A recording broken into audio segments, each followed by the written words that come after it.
Okay, there we go.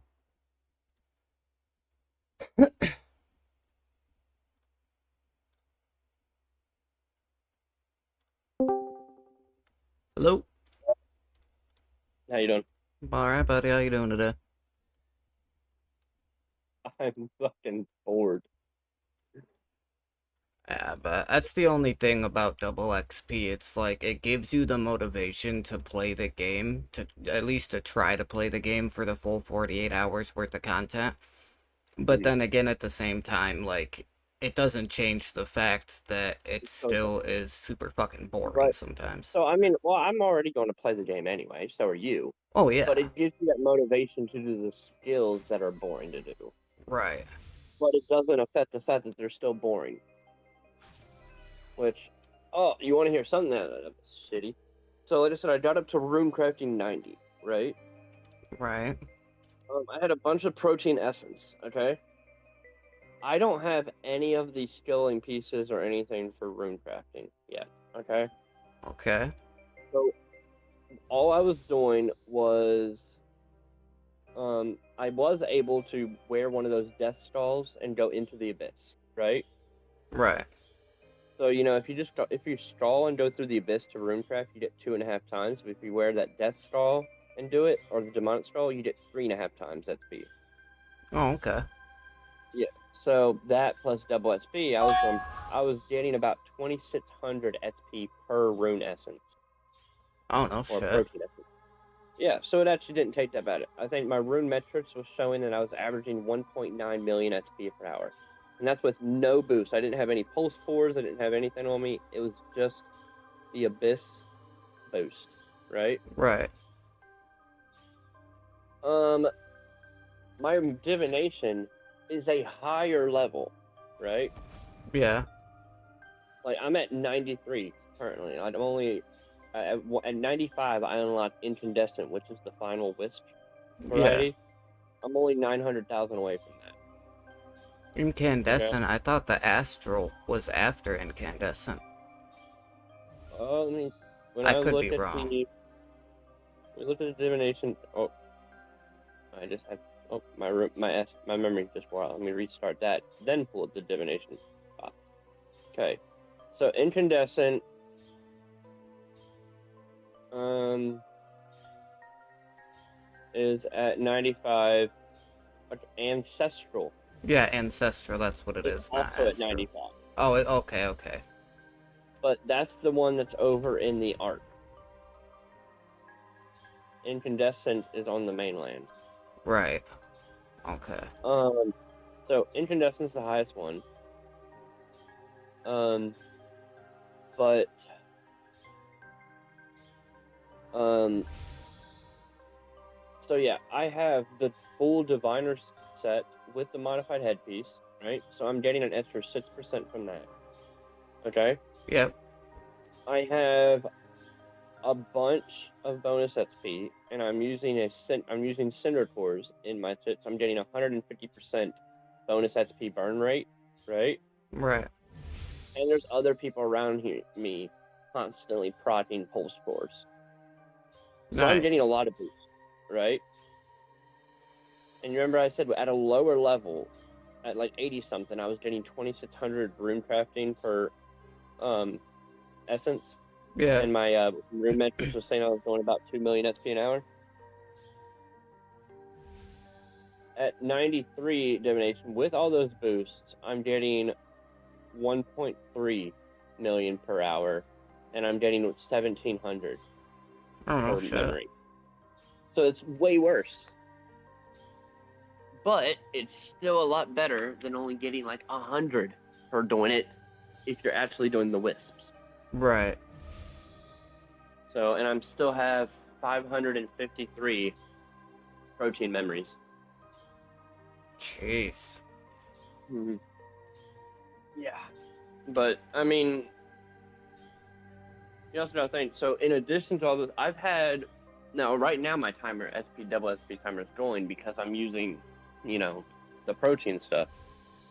But the vast majority of my time this week has still been spent over here doing divination, just with double XP turned off.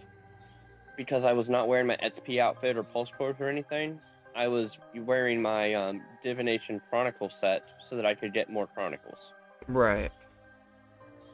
So yeah, I was still getting Divination XP. Just I didn't have any boosts and it wasn't being doubled.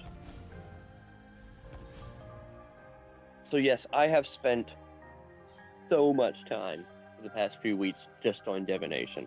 Oh, dude, you know what I realized too? I actually don't need to have energy and necklaces to make the porters. I can You always can also just... buy them. You can't buy porters, you have to make them. Yeah. You can buy the But, ingredients to make them.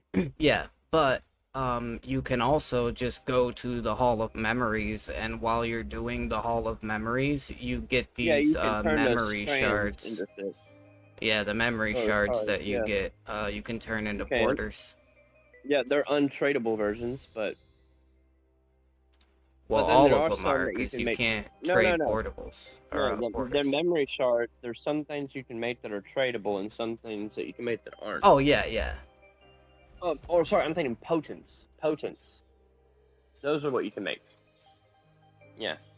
So that you can make some portents that are not tradable, and ones that are tradable. But the ones that are tradable cost more memory shards. That's the trade-off. Yeah. Either way. So, 94. There we go. Nice. I can now make Sign of the Porter 6. Awesome.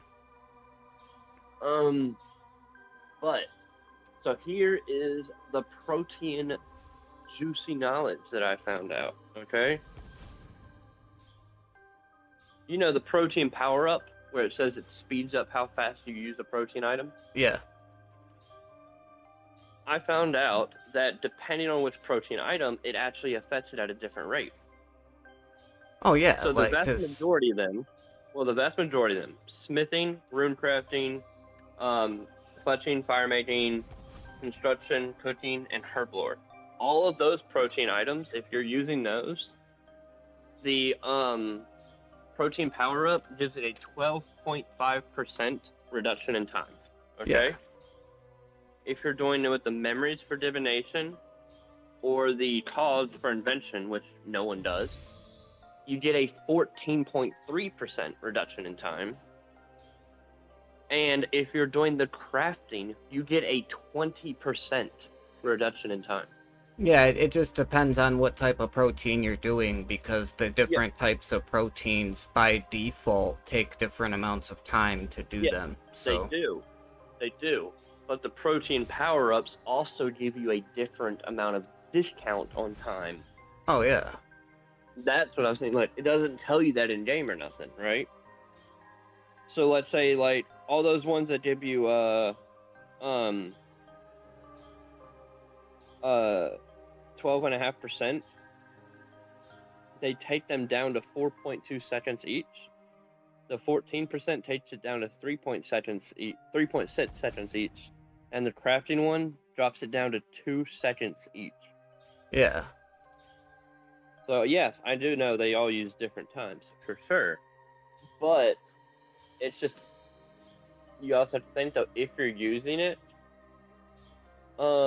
it's probably beneficial to not use them on any of the 12.5% ones, because over the course of hundreds of protein items, that couple percentage difference of using it on like a divination or a crafting that gives you a higher percentage, Yeah. would really help. You know? Yep. Yeah, no, I just got to protein power-ups because my daily reward for double XP was the variety pack or whatever it's called. So I got like a protein pack, 2 power-ups, and 3 combat dummies. I think I got the same shit. Yeah. I think everybody's is the same, which is nice because those combat dummies can give me the last 2600 XP that I need to get my magic level up to 87 for those bolts. For the onyx ones, anyways. My magic all my combat skills, so the old ones. So I got 99 strength, 99 attack, 99 defense, 99 constitution, 99 prayer, 99 summoning, 99 magic. My range is still at 95, and my necromancy is still at 97. I have enough combat dummies that I want to try to spend some time using those combat dummies during my double XP to try to hit my range up to 99, right? Right. And unfortunately, there is no necromancy combat dummy. Yeah, no, I've noticed that too. I mean, they might add it, but I'm sure they will add it. But just as of right now, that doesn't exist. Yeah, I'm thinking the combat dummy will probably get added into the game around the same time that they add in the 4th conjure. Yeah. Which I talked to Xavier about that, and he said that they said they were going to do that update for everything at the end of summer 2024, which is getting close. So yeah, it's getting there. I mean, I know they're doing the the mining and smithing rework. That's what I was saying. The Like, 12th, if they were going to update the whole thing with the underworld, why didn't they add in the update at that point? You know? Yeah, I agree. I think they should have done it when they did the stuff with the underworld. Yeah. I am Or pretty. do it when he did the Sanctum or Rebirth. Yeah. You know, those were both necromancy related in somewhat. I am pretty excited for the 12th though. Like I'm pretty pumped to see what kind of a rework. I mean, like I know what they're doing. Like they're adding in the new ore and they're adding in tier 100 armor. I get that, but I'm curious to see like what the stats on the armor and weapons are gonna be. Well, here's the issue that I have. I'm nowhere freaking close to 110 mining or smithing. It's not 110, it's 100. No. Have you spoken to the fanatic outside of Fort Thorntree? If you talked to him about the details, he said it's 110. Really? I just talked to him yesterday. When I saw him there for the first time yesterday, he said 100. It's tier 100 weapons and armor, but you need 110 mining and smithing to do anything with it. Oh, well then maybe I need to go back to Anachronia and grind out some Animica. Well, see, I'm at 80 mining and 99 smithing, so I need 25 million smithing and 36 million mining. I'm nowhere close. It's gonna be well after the 12th before I'm able to look at that shit. I mean, even without double XP, like when you do the when you do the mining for like the light and dark Animica or whatever, even without double XP, I mean, I was pulling, I think it was like 150. I can't even mine that yet. Oh yeah, but that unlocks it. Well, yeah, but that unlocks at level 90. Like that won't take very long either. All right, let me look this up real quick. So if my goal is to hit 110, okay? Yeah. Let me see. Let's see here.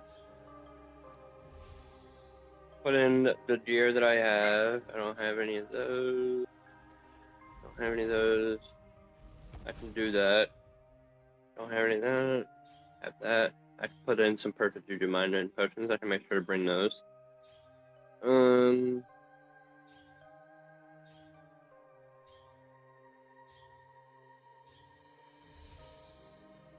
Okay. So, for me, and this is if I'm wearing, my gray CLs with the Signs of the Porter, if I have, like, my Brutes of the Gods with all the urns, plus got my 6% boost, all that, just everything, and I'm using perfect juju mining potions. And I bring a Lava Titan Familiar to give me that mining boost, okay? Yeah.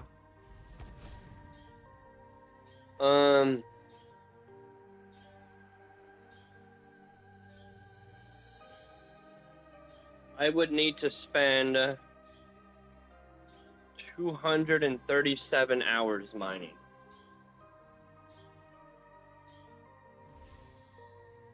Okay. And that's the is that for the regular XP rate or the double XP that's XP for regular rate? XP. Okay. For regular XP. So then now add in double. I don't plan on doing mining during double XP because I got so many other things I need to work on. Oh, but well, yeah, then, if you yeah, want, it's gonna take you forever. Yeah, I can add in double XP. We'll see.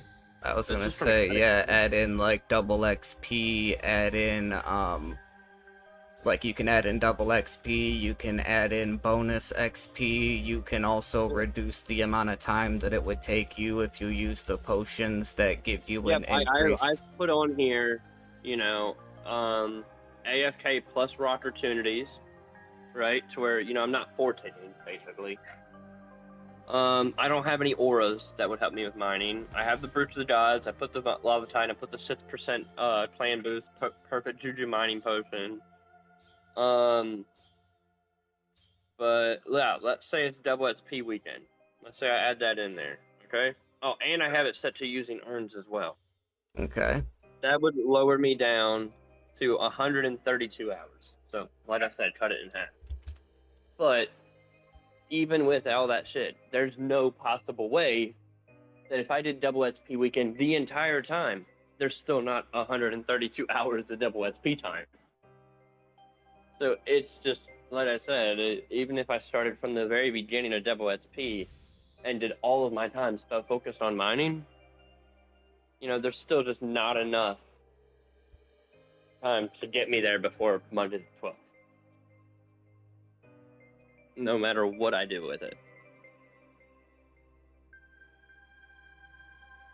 Okay, hang on 1 second. Where is it? And, you know, I am helped by the fact that I have a 99 strength.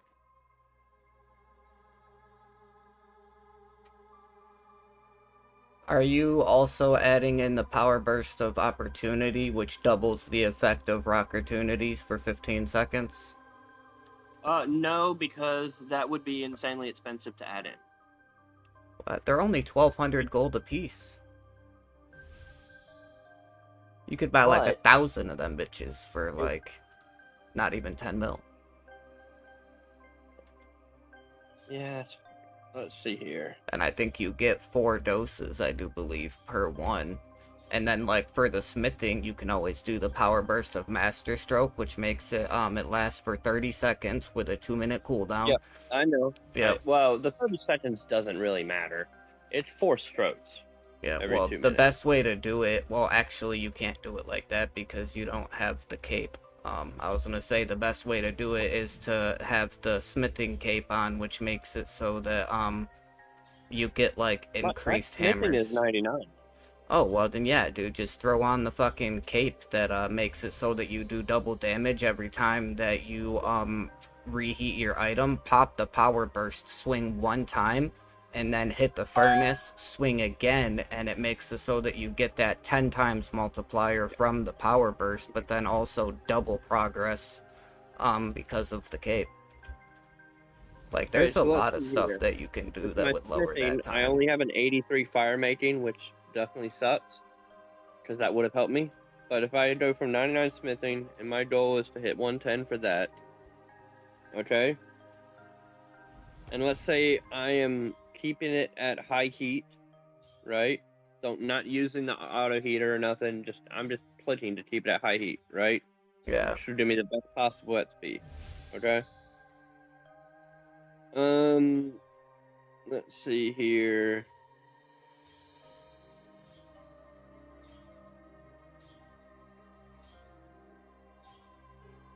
I mean, you I don't have also very any. easily could use the ore spirits to double your ores, and then instead of trying to do both of them, just use the ore spirits to get double ores every time you get one, and focus specifically on smithing, and then after the rework comes out, you can always just go to the GE and buy the bars, and then use your smithing to make the gear so Well, you can I mean, see the that's how I stats. got smithing to 99, was I bought the bars for Elder Rune, and I went from base bar all the way up to plate body +5, and then I sold the plate body +5s for like 3 million each to help recoup some of the losses.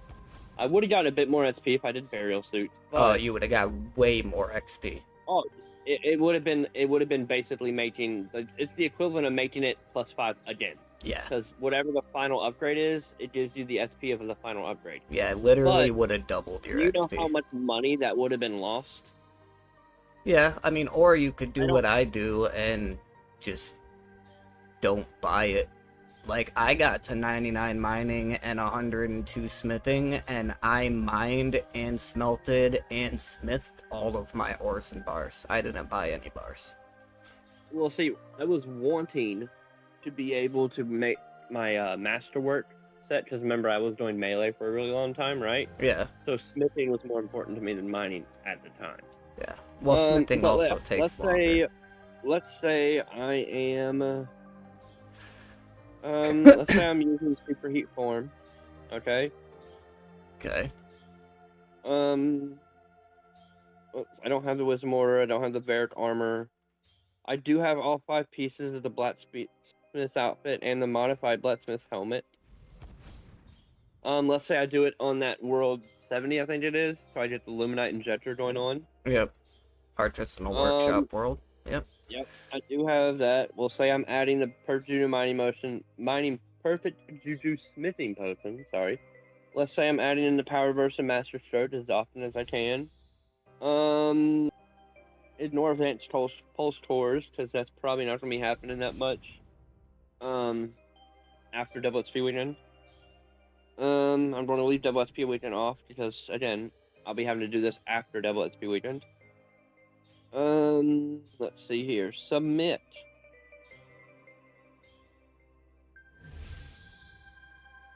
Okay, the fastest time for me to do this, okay, Yep.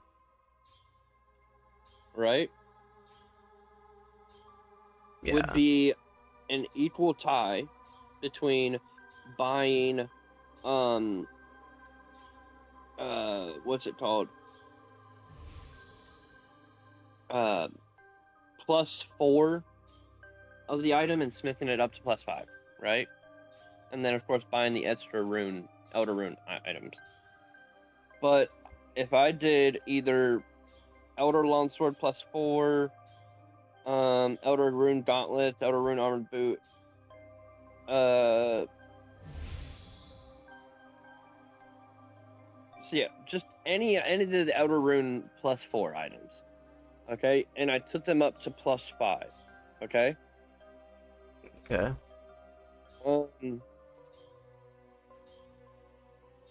It would take me 22.6 hours, which means during double XP it would be about 11 hours. Okay. So if I waited till double XP weekend again, which would, be this winter, right? Yeah. I could spend 11 hours of my double XP time, and I'd be there. And that would give me some time to get the rest of my skills up to 99, including fire making and mining, before double XP weekend hits again. Okay, so how much, I mean, it would cost more money, but how much more time would you save if instead of buying +4 and turning it to +5, how much more time would you save if you just bought +5 and turned it into burial? You That would be wouldn't. the exact same. It's the exact same, so you get the So- exact same amount yeah, of XP going from 4 so to for 5 any as you item- do for For burial. any item, the burial item gives you the same amount as XP as doing the final upgrade. So for the case of Elder Rune, it's going from 4 to 5. That piece. So I remember for a fact of doing Elder Rune plate bodies because they sold for the best. Okay. Okay.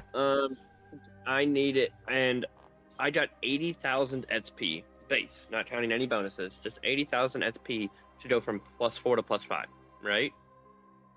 Which Okay. means to go from +5 to burial was also 80,000 XP. Okay? Now, that being said, if you did +4 to +5 on a bunch of stuff, right? And then made the entire burial set, right? Not just the burial piece. Yeah. Okay. You would be getting that 80,000 for each piece, plus an additional, I think it's like a 4% boost on top of that. Yeah. But again, it's just smithing can be very profitable. So, like, according to this thing, if I did that if I did off rune longsword +4 to off rune longsword +5, okay? Over the course of those 11 hours, I say 11 because let's say I did them WSB, I would have had a $56 million profit, okay? Now, if I was willing to take more time and do something longer, right? Okay. Okay. So if I bought the Elder Rune Longsword normal and made it Elder Rune Longsword +1, that's all I did. It would shoot me up to like on double XP would be 90 hours, right? Okay. But during that time, I would make a $3 billion profit. That's not bad. See, when I did mine, cause I did Elder Rune, like, smithing for profit, before the last double XP, and Okay. I found that in terms of time spent per piece, for the upgrade, like, if you take the amount of time it spends for the upgrade, the amount of money you spend to, like, that you would spend to get that piece, and the amount of XP that you get from that piece, I have found that the best piece to do is the plate legs. You don't get as much XP as you do for the plate bodies, but in terms of the amount of money that the plate legs are worth, because last I checked I think they were like 3.6 million per piece if you upgraded to +4. So it's showing me right now on that same thing. If I did Elder Rune plate legs, bought them as +4, and I made them into +5s, right? It would, over the course of all of the 22 hours or 11 hours on double XP, I'd only make a 2 million profit. Okay, well, you price didn't. If you were going from bars, sure, but if the price of plate legs +4 versus plate legs +5 is not a large enough difference to where you would actually only be making a very small amount of money. Yeah, you totally interrupted and didn't let me finish what I was saying. Sorry. No, you're good. I was just saying that what I found is that if you take the plate legs, they were, last time I did it, they were going for 3.6 million each piece, right? If you upgrade to +4, you could make Elder Rune plate legs from the bars and upgrade to +4. You can do 5 of them within the course of an hour, netting you over 15 million profit in an hour. If you had the bars and just made the plate legs and turned the plate legs to +4, you could do that 5 times within an hour. And it nets you over 15 million gold profit. And it's a whole lot faster because you're only doing 3 bars at the very beginning, which everybody knows, like, the amount of bars you spend per upgrade is determined by the amount of bars for the initial creation of the gear piece. And because it's only 3 bars instead of 5, even going up to the upgrades to the +4, you upgrade them so much faster than the plate legs because of that decrease. Because I believe the plate legs, the plate bodies, I do believe getting to +4, I think the +4 upgrade is like 84 bars or like 64 bars or some shit like 32. that. 32. Yeah, and it's so much less for the plate legs. Because I tried to do the that less XP, you would be spending a lot more time over the course of how, the whole time you're doing it. It would add up, and you would be spending more time because plate legs don't give as much XP. So you have to take that into account. If you only have the 48 hours of double XP, every little bit does count. If you're only worried about XP with the 48 hours, like, it doesn't matter how you look at it. The best XP is making the gear pieces and then making the full burial set.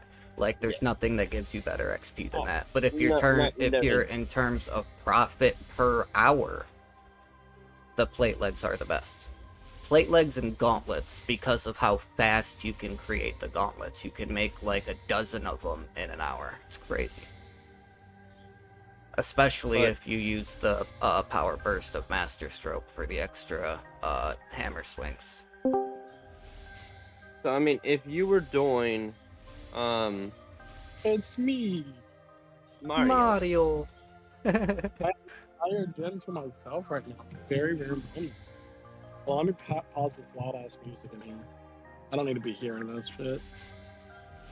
so I mean, you're right. Absolutely no contest. If you are doing the burial, you're getting better rates, bar none. Bar none. What are we talking about? Way better rates. Smithing. But you just Did you just say? To Did me- you respond to my question? Something? No, smithing. he said smithing. Listen, I was about to say, I'm like, holy Yeah, shit. no, we're But, debating and it's not trying that to much of a figure difference. out we're debating and trying to figure out the best way in terms of time effectiveness, cost effectiveness, and XP rates. Trying to figure out the most effective way to climb to 110 smithing for the update that comes out on the 12th, I believe, with the new gear And set. so I was saying, obviously, if you want the best possible, burial sets is the way to go. But the sheer amount of money lost from doing like outer rune sets, that you're looking at, like, if you were like what I did for go from 90 to 99, I bought. Now I went from bars all the way up to plate body +5. But Yeah. I mean, you could still make some money, just less money, if you just bought plate body +4 and turn them into plate body +5. Right. Are we considering the fact of being able to act items afterwards? Mhm. Are you considering being able to like smith items and then out them afterwards in terms of your XP per hour? Well, I'm saying when it comes to terms of SP per hour, obviously burial sets are the best, but you're losing a lot of money by doing burial because the items disappeared. You only lose a lot of money if you have to buy the bars. If you Yes. make the bars like I do, you don't lose anything. You just gain a but remember, when shitload we of just XP. Okay, when we just did the math on that, though, right? For you to do any of the ones that I just said, where you're just doing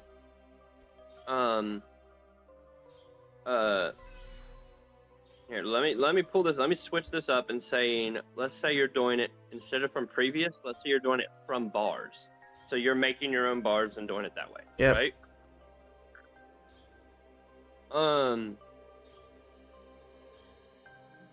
If you did What this happened? to go from 99 smithing to the 110, right? Yeah. During double SP weekend, you would spend 37 hours doing making them all the way up and then doing the outer room burial set, right? Okay. And in that time you would have needed sorry, I'm reading this wrong. This is saying you buy the outer room burial sets and then the bars. I don't know. This calculator's freaking messing with me right now. Are you including the avatar bonus and the Traherne exoskeleton in that? So no, I'm only including things that I had access to. Like if I was going to do this. So I do have superheat form. I do have the blacksmith's outfit and the modified helmet. I don't have Varric armor or anything. I did include Luminite Injector, because I would just go to the World with Artisan's Workshop, right? I did include Solemn Smith because I've unlocked that. I did include the Clan Avatar bonus. I also included Perfect Juju and Master Power Booster Master Stroke. That's right? that's too much. You're really. But that's the stuff I do have. I don't have, Wisdom Aura. I don't have the Varric armor. Did you even give you that much more XP? Is it worth the cost of using? The Jujus, I don't think so. I think that the Master Stroke potions are way more valuable. The Juju thing lasts for an hour, okay? And it gives you the same effect that the Luminite Injector does, where you have a chance of having it do a double stroke.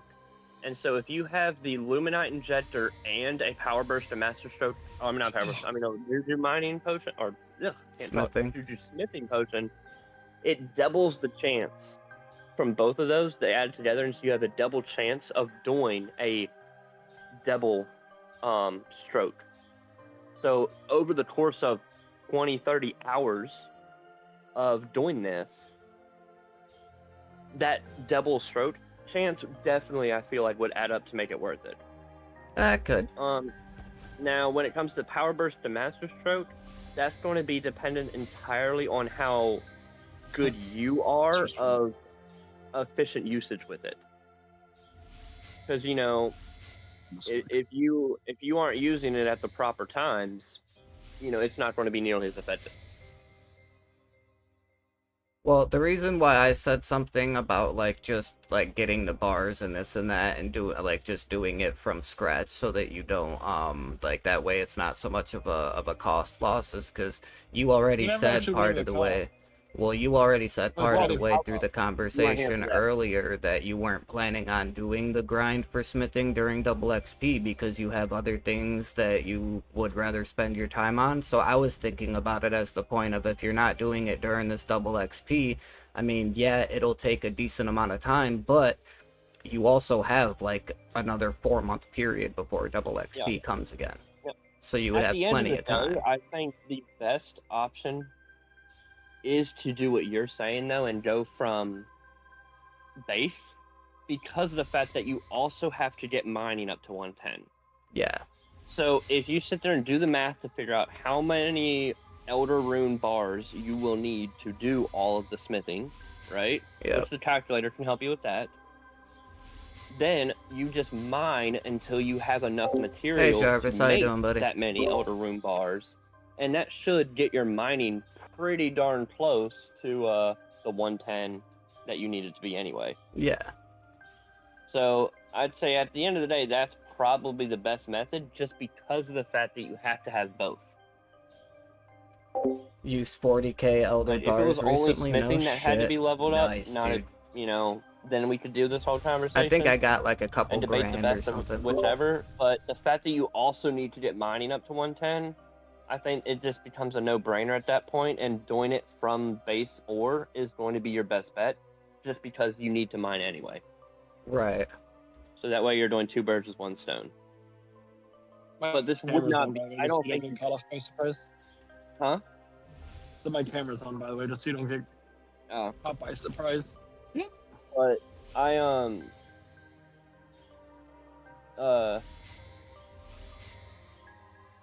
I mean, I don't think this would be worthwhile doing during double XP, though. Probably not, just because of the amount of time that it would how take. much time of investment, yeah. Yeah, that's why I was saying to do many it. other skills that would be better off used during the double XP area. Yeah, that's why I was saying something about like if you did it from scratch, because like you were already saying that it wouldn't really be worth doing it during double XP anyways. That's the only reason I suggested doing it from scratch, because you would have that 4-month period before double XP hits again, so you know you'd have plenty of time. But which I mean, I think obviously getting like herblore up to 120 is going to be more valuable to you than getting mining up to 110 during a double XP event. You know, and so for me, I'm really trying to focus on those really boring skills like runecrafting and divination. I just AFK crafting in the runespan. So I just AFK'd my runecrafting in the runespan. nice. I just went from, so I went up, I got up to 90 runecrafting today, because I got the demonic skull and went through the abyss to the blood altar, and then used my essence, and every essence was giving me 2600 XP, and I don't have any of the outfits for runecrafting either, so that was just the abyss boost. Right. Yeah, I mean, so for me, that was able to get me, and then using the protein prolonger to where I was doing 120 instead of 50, it was basically clicking once every 5 or 6 minutes. Nice. I know I'm in sometimes doing AFK skills is better because what you're doing is a lot better XP. But like I AFK'd mining in Perif at the crystals. And I did runecrafting about Runespan because I got to watch a bunch of shows and I didn't have to give all my attention to it. So Yeah, He's well, I a mean, normal rune crafting where you're going back and forth and doing the pouches, definitely not AFK at all. But I'm saying when I was just, I had like, I think it was like 2,000 essence. And so I just sat there for like, you know, however long it took for me to run through all that, and it got me up to 90 on my rune crafting. Nice. And it was literally clicking once every 5 or 6 minutes. Yeah, right So- now I am doing the double tick method in Hall of Memories, and in the 40 minutes that I have been live, I've filled 4, 8, 12, 16, 20 of these jars. And it's nice with double XP because they give, it's either 7,200 or 7,600 XP per jar. And 20 of them bitches, I'm about to get crazy fucking XP. I think at my level, I was getting about 10k or 11k. So it will go up higher. You're not using the Breach of the Gods for your urns? Well, I'm not currently because I can't use urns with protein memory. Oh shit, no, I totally forgot Divination has urns. Are you guys not doing your daily distractions and diversions like Gothic Scene caches and warbands? No. No, I haven't done warbands in a few days, but I did do my Deathscene cache. I have never done those. Oh, Deathscene cache that's how you did the Diviner's outfit. Oh yeah, no, I Also just the best like way to do divination passively. Like if you train all your other skills, well, let me finish this set. Now, I think smithing, farming, and what is it, mining or something that you can get from warbands? Well, I'm saying is if you train your other skills and then like twice a day you go into your Gothic Scene caches, right? Mhm. You'll have 99 divination before your Yep. next. Now, that being said, Deathscene caches are not affected by double XP, though. No, I'm just saying like passively. Like it's not worth training certain skills effectively if all your other skills aren't maxed with distractions See, and diversions. I have been on a very big like even before double XP for the past few weeks, I've been doing like nothing but divination because I want that title. right. Yeah, I want that title bad. Yeah, the only reason why I'm even doing any divination right now is just to get the like 900k XP that I need to get from 85 to 88 so I can get the next upgrade for my porters to throw into the Grace of the Elves. I did the it took me so long, but I got the 100 Chronicles at the Elder area, so I got the You're Not My Real Ma achievement. And then I started working on the 100 Chronicles at normal, so I can get the of Justice title. Oh, nice. Yeah. But it's so I finally just now used the last of my protein memories, and I am 400,000 away from hitting level 95 where I unlocked the incandescent. Nice. Oh man. Construction, Runespan, and Divination for today. But yeah, I mean, and also regarding what you said earlier, Milo, yes, Runespan is definitely more AFK, but the rates are terrible compared to actually runecrafting. But like I said, the difference is you aren't gonna burn yourself out on a game because you can like watch a show as you do it. Yeah. Like it's not something like no, like the point of AFK stuff is not to get the max XP rates. It never will be. But so you don't burn yourself out on a game. I mean, right? that's why my runecrafting has taken so long, because every time I decide to do runecrafting, you know, I get my pouches, I get the essence, set up the bank preset, get the familiar, all that, and I do one set until my familiar expires, and that's it. Haven't done warbands in 6 years. No shit. So like, I'll try to get as much runecrafting as I can. Yeah, I think that I familiar did. timer runs out, and then I take a break and do some other shit. I think I because did the any more than that in one Runecrafting just distraction it will one burn me time, the out one so in the hard. wilderness where you've got to like grow the But flowers yeah, or that's whatever. typically the method I've gone for. Is I just did that one time, one familiar and at a time. I did the crashed star one time, but that's it. Those are the only two. I actually lied. I have done I did the one distraction in the wilderness for the one with the plants where you gotta like grow the plants. I did that one time, Well, and yes. then I did the crashed star one time as well. But those are the only ones I've ever done. What I mean, Warband like, isn't growing a plant? No. You get the plan. Oh, you're might be talking about something else. But, like, okay, so hold on a second. Hold on a second. Yeah, Warband gives you a bunch. Gives you like summoning, farming, smithing. Warbands gives you like 200,000 farming XP a day. Oh no, shit. Yeah. Well, if you're doing so, when you can only carry 25 resources from the Warband, and it's up to you to pick which category you take it from. Well, it's like you It's said, not farming's always the probably your same best skill. one.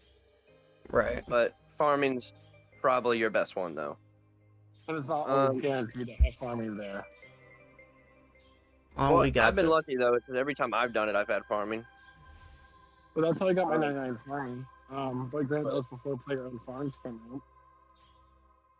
See, I just do herb and tree and crop runs once a day.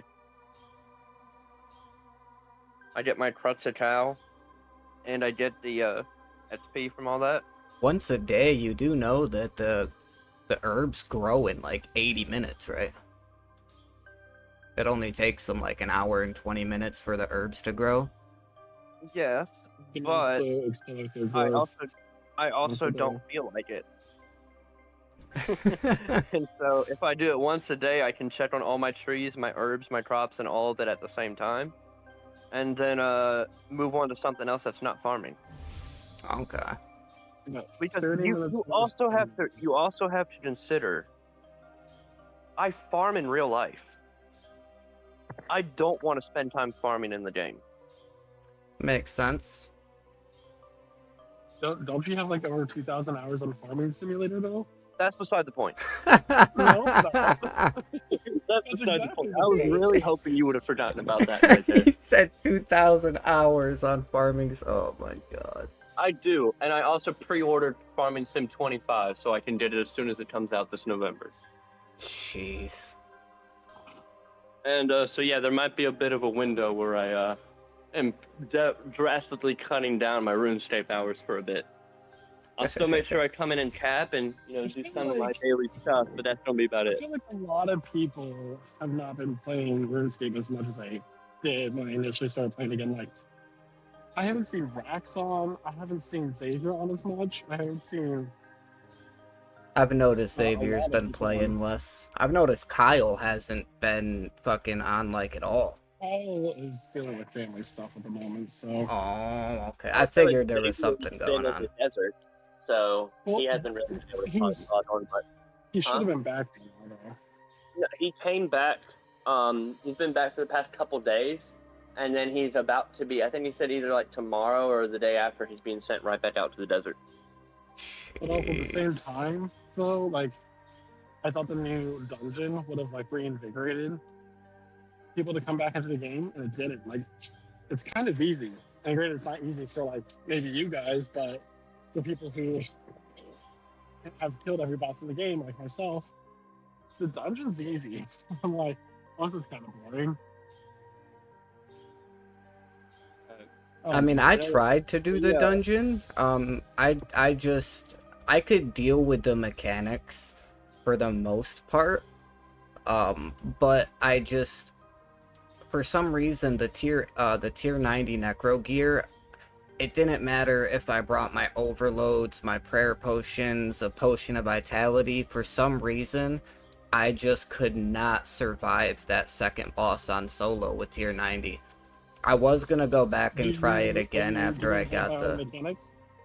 The You have what? Dive ability, not play to dive, you have dive. Yeah, I have dive. That's what I'm saying. Like, I Actually, used Surge, I was using my dive so that, like, I wasn't getting hit by the waves and stuff like that, but I would eventually get hit by it, you know, and this and that, but it's just, I don't know. I did it my first try. I had such a problem trying to get You also past that said, second boss. hey, from a guy who's, beat every boss in the game multiple times, this is easy. Yeah, It's well, I just mean, kind of a whole Yeah, different. usually I It's a do different pretty level of good. skill at that point.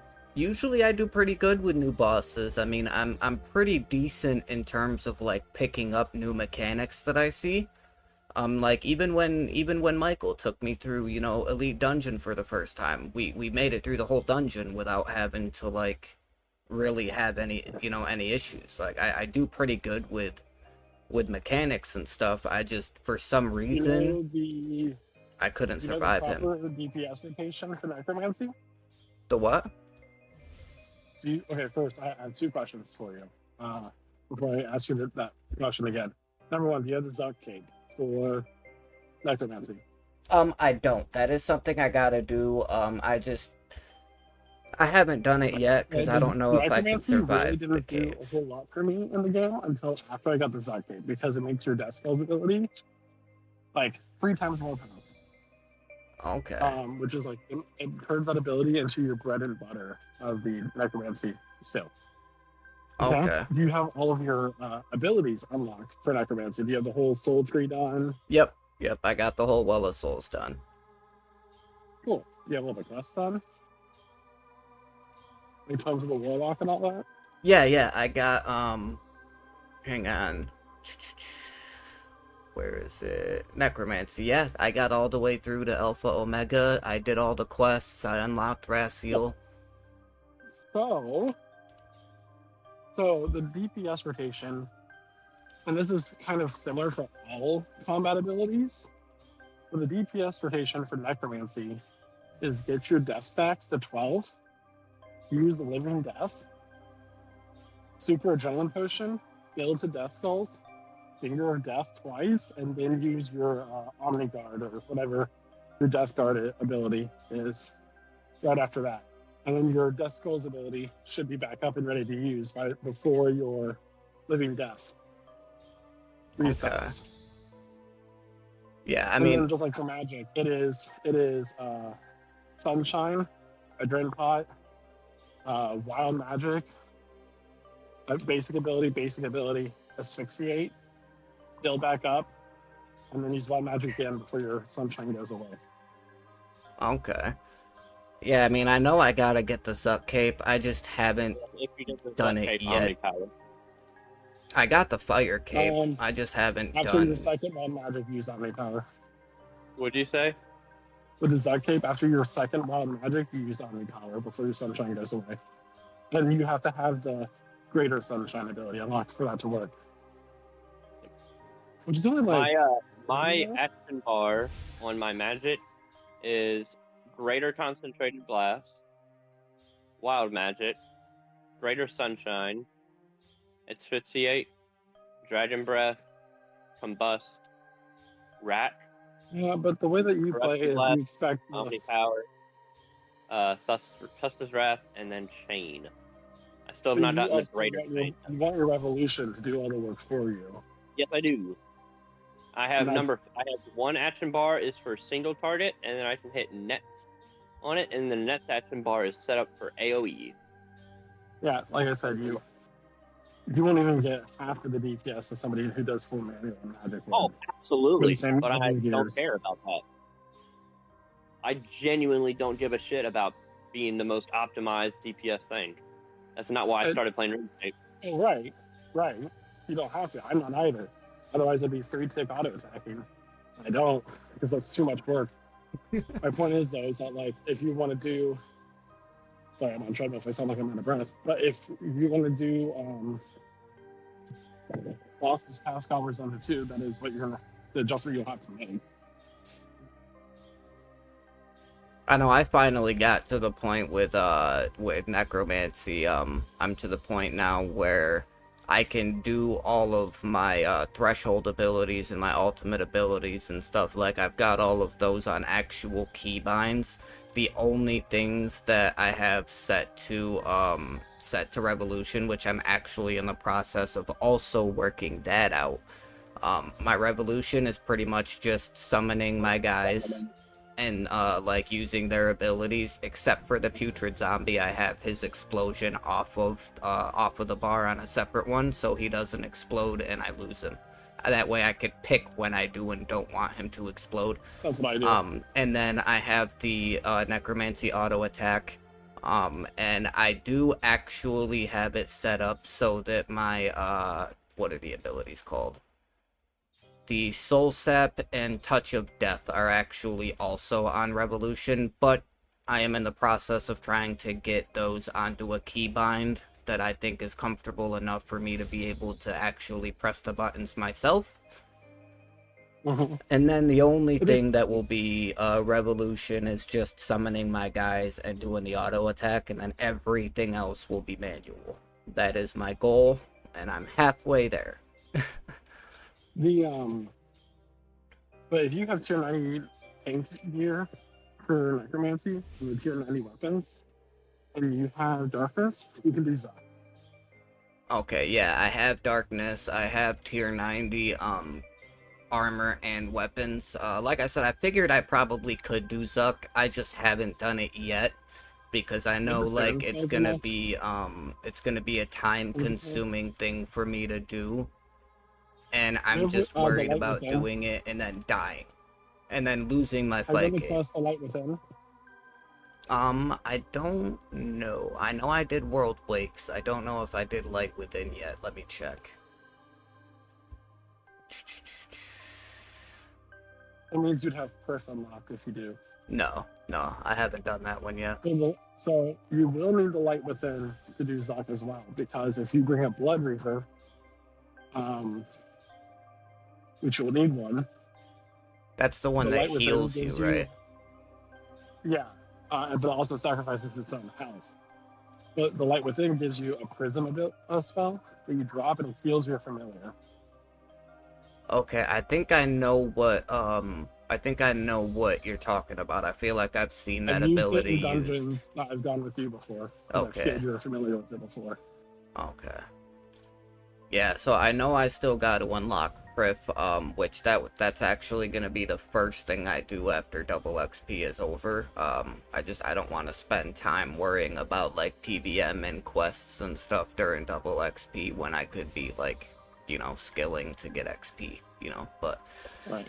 I did start the quest line for Prif, before double XP started. It was actually the night before double XP started, and I got all the way up to Morning's End Part 2, but then I had to stop because I had to work the next morning, and I just didn't have enough time left. Oh my god, Morning's End 1 and 2 were the bane of my existence. To this day, Morning's End. That's also why I stopped there.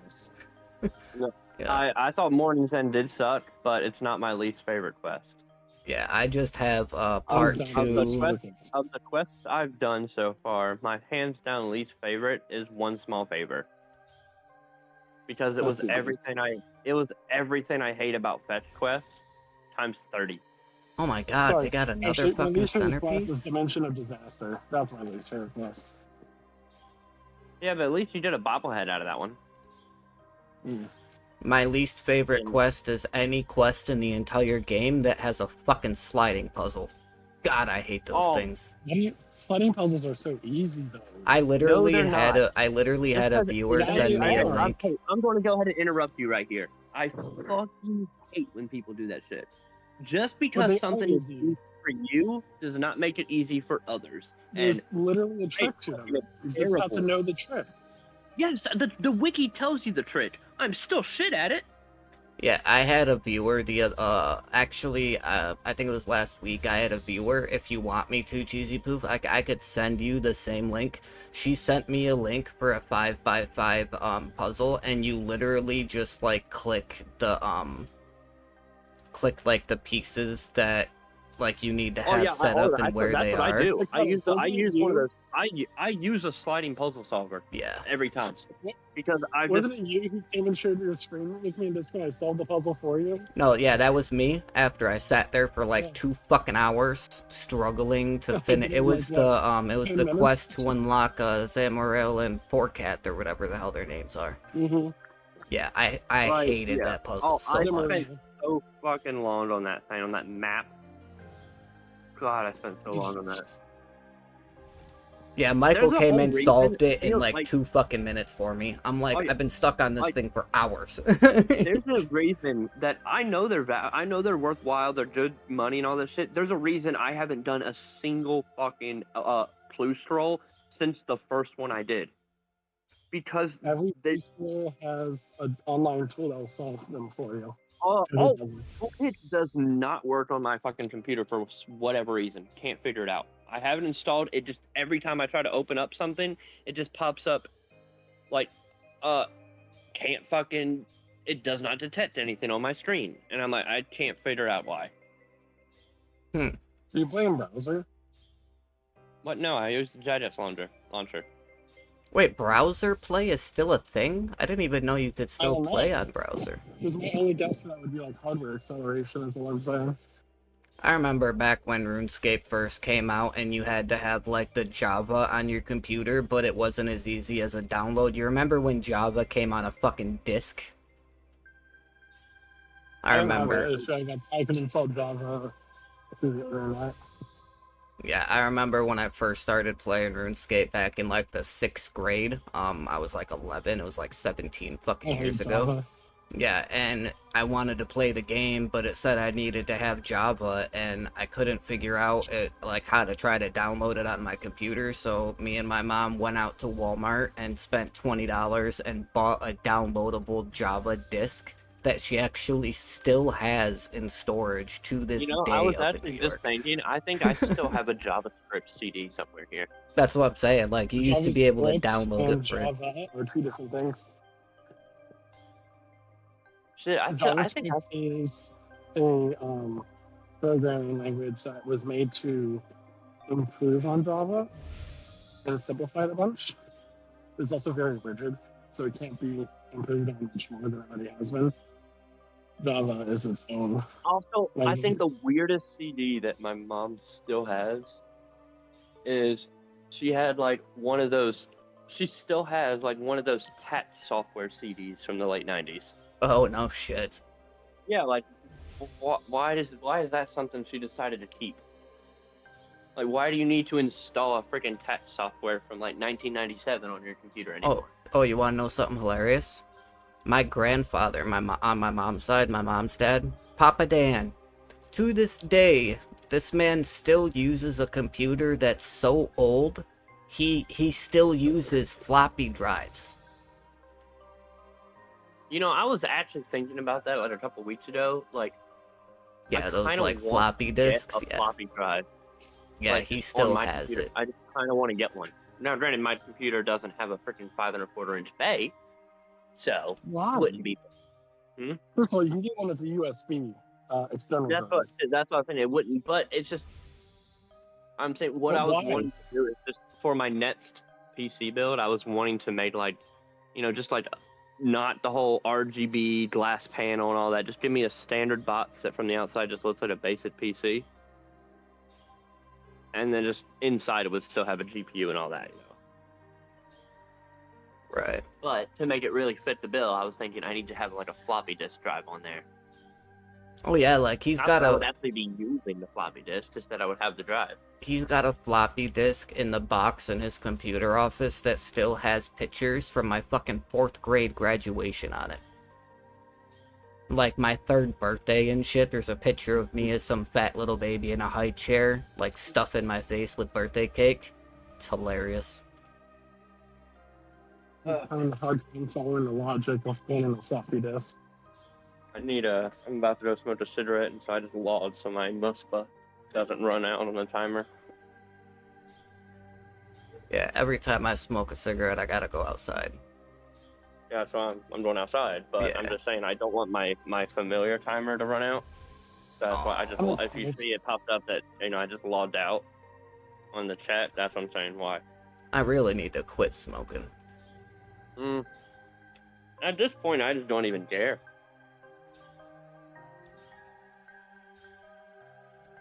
Well, I would say that, but, like, I've really been thinking lately about, like, wanting to start working out again. I was actually talking with Michael about this yesterday, but I feel like it's kind of counterintuitive if I start working out while I'm still smoking.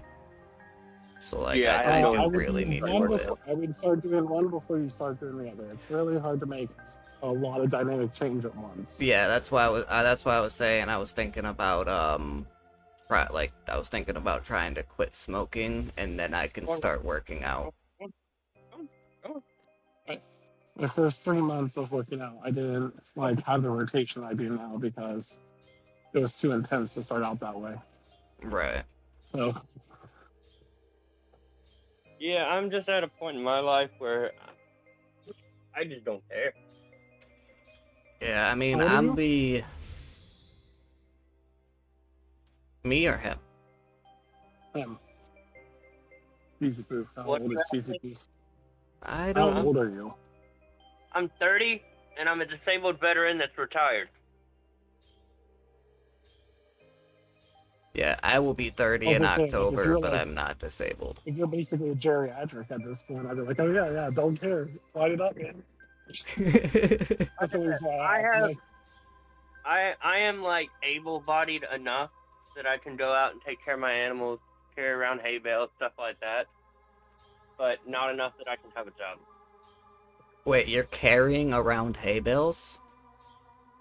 Not right now. Well, no, obviously not right this second, but, like, you can carry around hay bales? Well, I guess it depends on the size of the hay bale, but... Yeah. Square bales. For the, bedding and the chicken coop and goat pen. Okay, okay. I ain't fucking carrying a fucking round bale. Well, that's what I was thinking. I'm like, how in the hell are you gonna say you're carrying around... If you show me someone that can carry a round bale, I'll show you the strongest man on the planet. Have you ever heard of Eddie Hall? Sorry, what? I said, have you ever heard of Eddie Hall or Brian Shaw? No, I have not. Strongmen. I have not heard of them. Literally lift cars. Deadlifts 1,000 pounds in March. Are you talking about the guy that fucking had the bloody nose?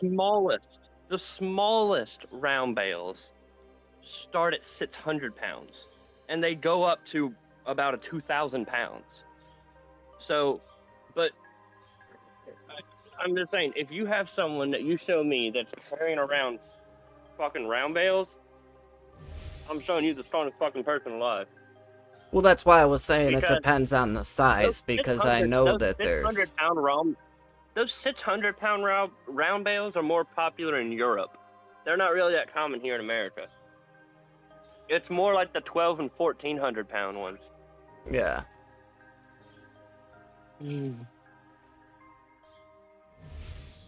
Yeah, I think I know who you're talking about, Michael, where you said you saw somebody back in March lift like 1,000 pounds deadlift. Was that at the gym? I saw it live. He broke the world record before my eyes. Yeah, it's Eddie Hall, right? Where he fucking lifted it up and he had the bloody nose and like collapsed onto the stage. He, last I knew, he was the one that broke the deadlift record. This was this past March. I don't know if that's him or not. I know it was a guy from the mountain. Like that was like his stage name or something. Thor, cut out. Oh, I think you're talking about Thor Bjornsson. Yeah, from like that's Sweden or Finland. I've ever heard one.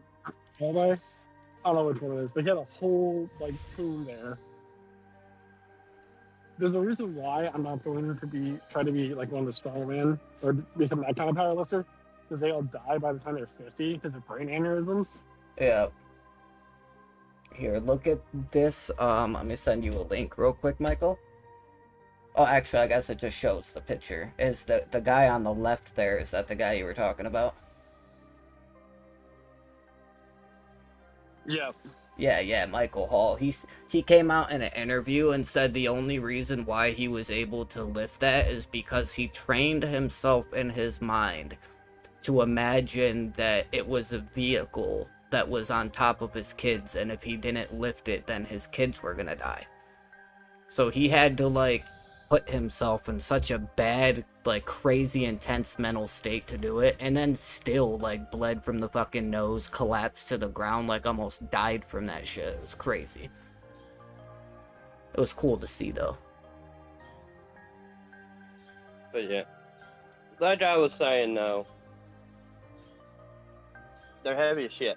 I'm not picking those up. I picked up a small square bale. Yeah. And even then, I'm struggling, but I can carry one at a time. Right. Yeah, me, I am 30. I am not disabled. And I mean, like I was saying, I wanted to start working out. I want to quit smoking. I kind of want to quit smoking first, just because I don't want to start working out and then, like, get into a routine and then try to quit smoking and have it fuck me up mentally. Like, I feel like out of the two, quitting smoking is gonna be the one that's really gonna get me mentally. And it's gonna be the one that's harder to do.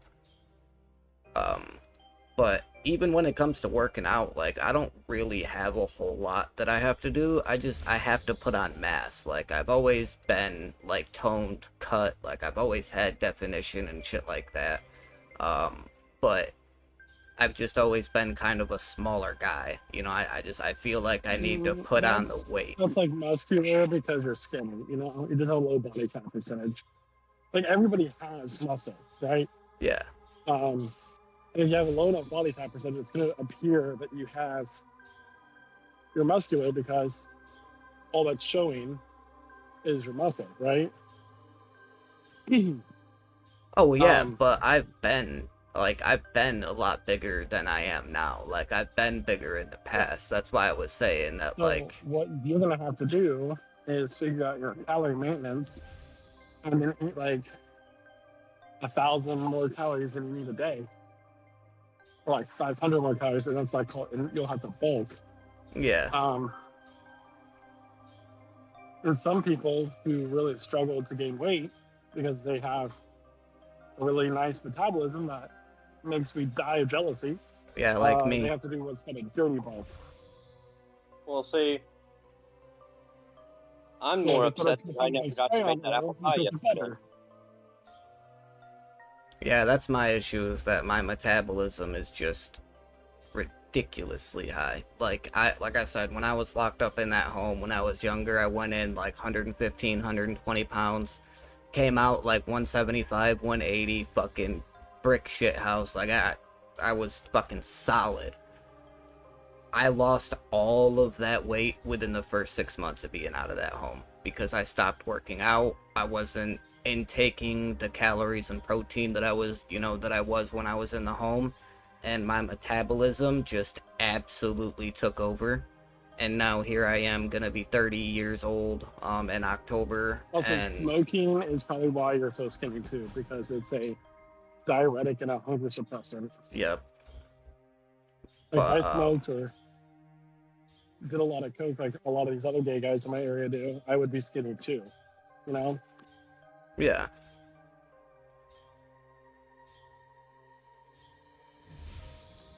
It's been a long time since I've done that.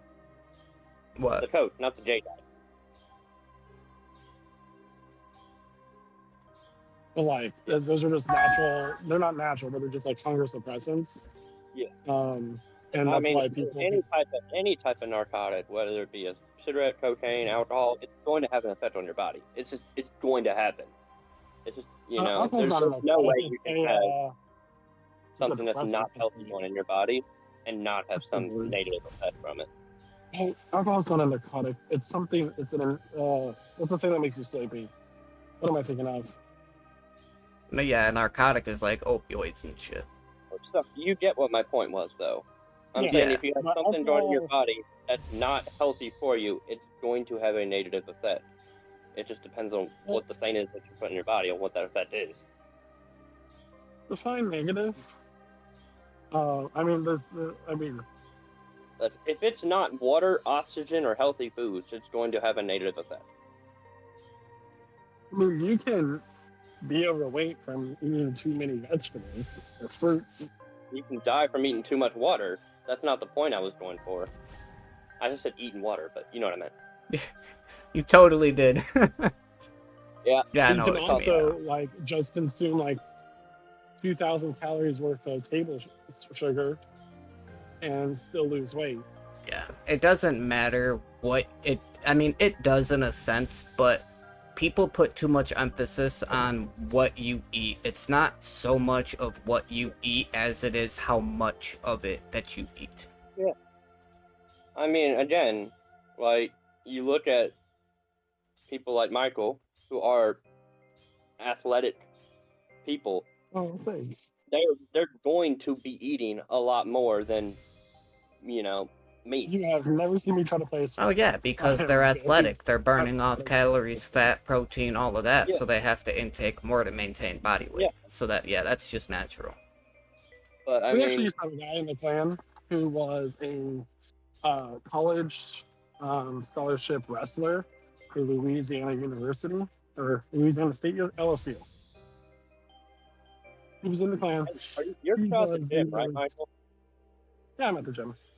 Okay, so he was- just a side note interruption. It might not be the best choice of words to just To say randomly shout out Anyway. saying, "Hey, we used to have a guy in the clan." I mean, I live in a very conservative town. I'm sure some of these are undercover hood people. Anyway, back to my point. But he was in the RuneScape clan. And he was like the perfect genetic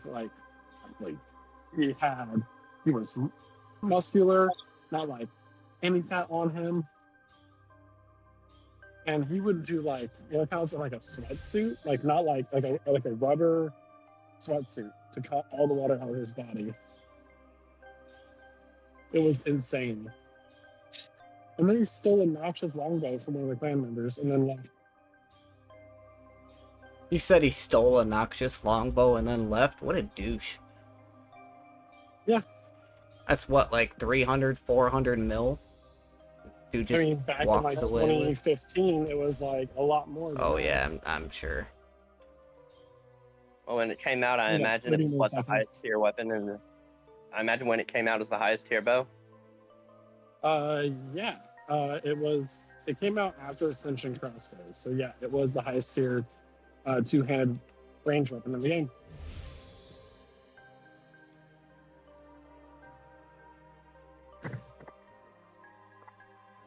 All right, there we go. 30 minutes on the treadmill. Perfect.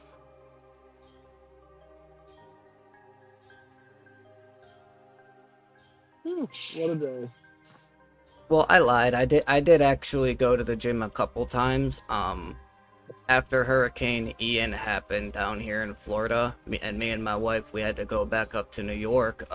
Like we went up there, we were staying with my mom while we were trying to figure out a way to get back down here and shit. And my mom had gastric sleeve surgery because she was a lot bigger, and she knew that after she had the surgery, as long as she like stayed in shape and controlled what she was eating, she knew that she'd be able to keep the weight off. But the issue was all of the friends that my mom has, all of the people in the family that say they care so much and they're so supportive, my mom couldn't get anybody to go to the fucking gym with her. And she didn't want to go by herself. She was still self-conscious because, having that surgery, it doesn't just automatically take off all of that weight, it just makes it easier to take off that surgery. Yeah, and so after she heals and stuff, she goes to try to start working out, and as many times as all of her friends and everybody said they would go with her and this and that, she couldn't find anybody to go to the gym with her. So, I went with her, and I would walk on the treadmill with her and stuff like that, and just kind of be there for her support until she was more comfortable being there, because she's never been in a gym, ever. So, after a few weeks, maybe a month or so of going with her 3 to 5 times a week, she finally got herself into a routine, got comfortable, and then my dumbass stopped going for some fucking reason. I might start cutting out here in a second because I'm leaving the gym. I don't have like internet here. Okay. I don't want to put my bag in the back of my car. Yeah, like, I should have just kept going, man. Like, I was hitting the treadmill, like, I was hitting weights and shit, and for some reason, I stopped going. I don't know why. Okay. I mean, I'm on my way home. I'll hop on this. And robot. Yeah, that's fine. We'll talk to you in a bit when you get home. Oh man. Hey, Psychotic, something else that's nice about doing this divination where I'm at. Yeah. I'm getting a Menaphos reputation in the process. Oh, nice. What are you doing? The one that's down there by with- Sophanim or whatever it is? Yep. Nice. That's good to know that you get that's district. the level 90 one. Yeah. And so I'm just slowly building up, Menaphos reputation while I'm down here. Nice. Now, obviously, it's slow. It's nothing like if you were doing shifting tombs or something. Right. But it's been building up. Yeah, and of course, you have to do fucking Menaphos. Like, if you want to do the Fight Club quest, you have to max out your Menaphos tiers. Which is crazy. Yeah, It takes so fucking long. Yeah. Well, see, that's the thing. Like, that's why I stopped doing runecrafting at 90, because that's when you unlock the soul altar. But you have to do Fight Club to get the soul altar, and I am nowhere freaking close. I'm only at tier 5 total Menaphos reputation. Yeah, I grinded to 90 runecrafting just to get the massive pouch. Oh yeah, I forgot about that part. Yeah, it's only 1,000 rune span points. Yeah. Yeah. And Maybe I that new do pouch, fucking, because I don't have the quests unlocked and whatnot, usually I just do, Necromancy runes, and I do the miasma runes or whatever. If I have all of my pouches filled up and a full inventory filled up, I pull, like 2,500 XP a run, and then because I have the, Underworld Grimoire 2, I get unlimited teleports to the smithy, so it takes me like a minute to do a run, and I get like 2,500. Do you have your bracelet of passing? I don't. I do have the the ring of imbuing, but I don't have the bracelet of passing. So that bracelet will teleport you right to where the dark portal is. Okay. Oh yeah, I mean, I guess it would save me like 10 seconds. Oh yeah, it does. It's not much of a difference. It's not much, but when you're doing hundreds of runs, it adds up. Yeah, it adds up. Yeah. So yeah, that's what I had been doing. Like, I had been doing the miasma runes all the way, which really it was just nothing but necromancy runes until this double XP. It was when I finally decided, like, let me go ahead and get this demonic skull and try to do the blood runes so I can use those protein items to the best of their ability. Right. And yeah, because I tested it when I went to the abyss and did, not to the abyss, to the underworld and did the miasma. I was only getting like, for each essence, it was like 1,000. And like I said, going through the abyss and doing the blood altar, I was getting like 2,700. So it was just, for the essence's sake, it was no brainer to do it the other way. Right. But now, like I said, once I hit 90, I stopped because I'm going to wait until I get Fight Club and I can go to the Soul Altar, and then I'll use the Soul Altar to go to 99. Right. It's just going to be a while. Because, I mean, I haven't even done Crocodile Tears or nothing yet. I still got a lot of the desert stuff to do.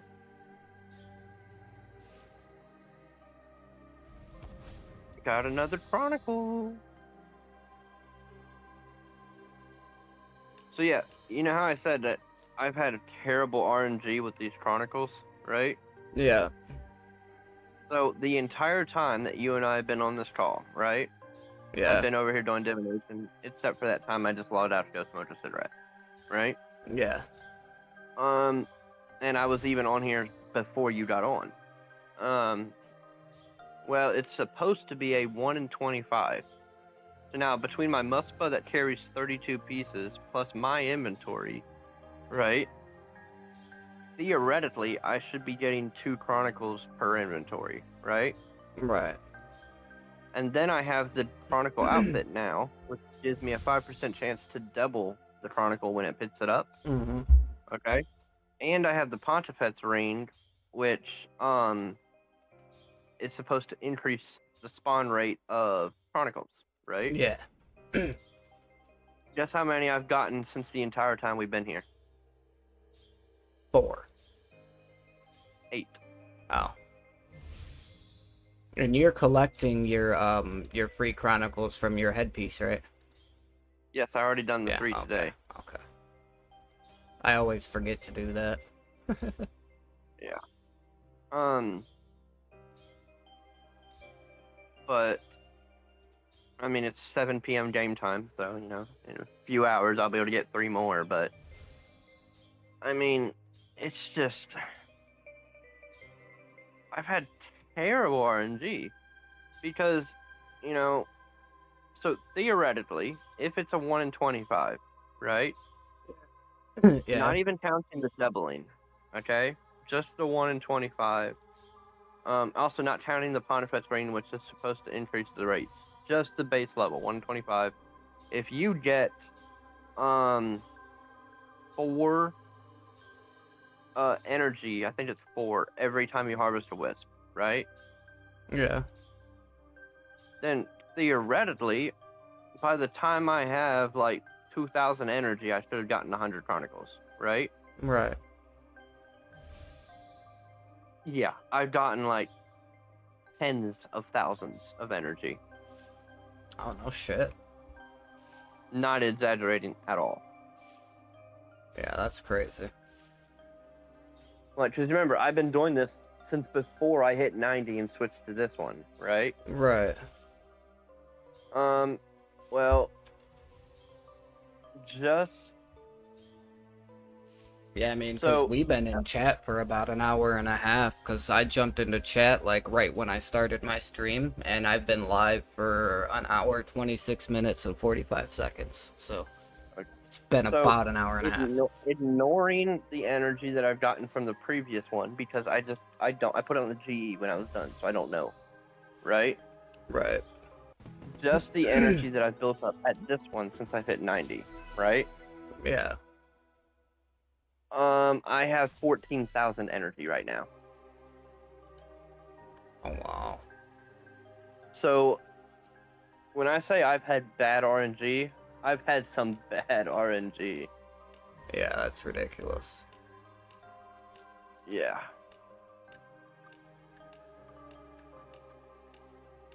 But I'm pausing right now to go to the Dusset Shrine and deposit the 8 that I currently have. And then I'll keep going and doing some more.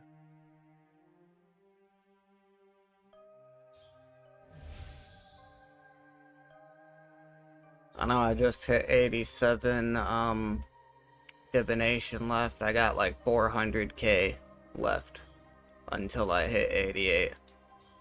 Which, I mean, I guess it's not too bad. With double XP, I've gotten like a 500,000 so far, because I started at like 920,000 XP. So I've gotten a little over 500k in like an hour and a half. It's not bad XP rates for divination. 500,000 in an hour and a half. Not too bad. Yeah, it's the double tick trick sitting in Hall of Memories, man. Oh, yeah.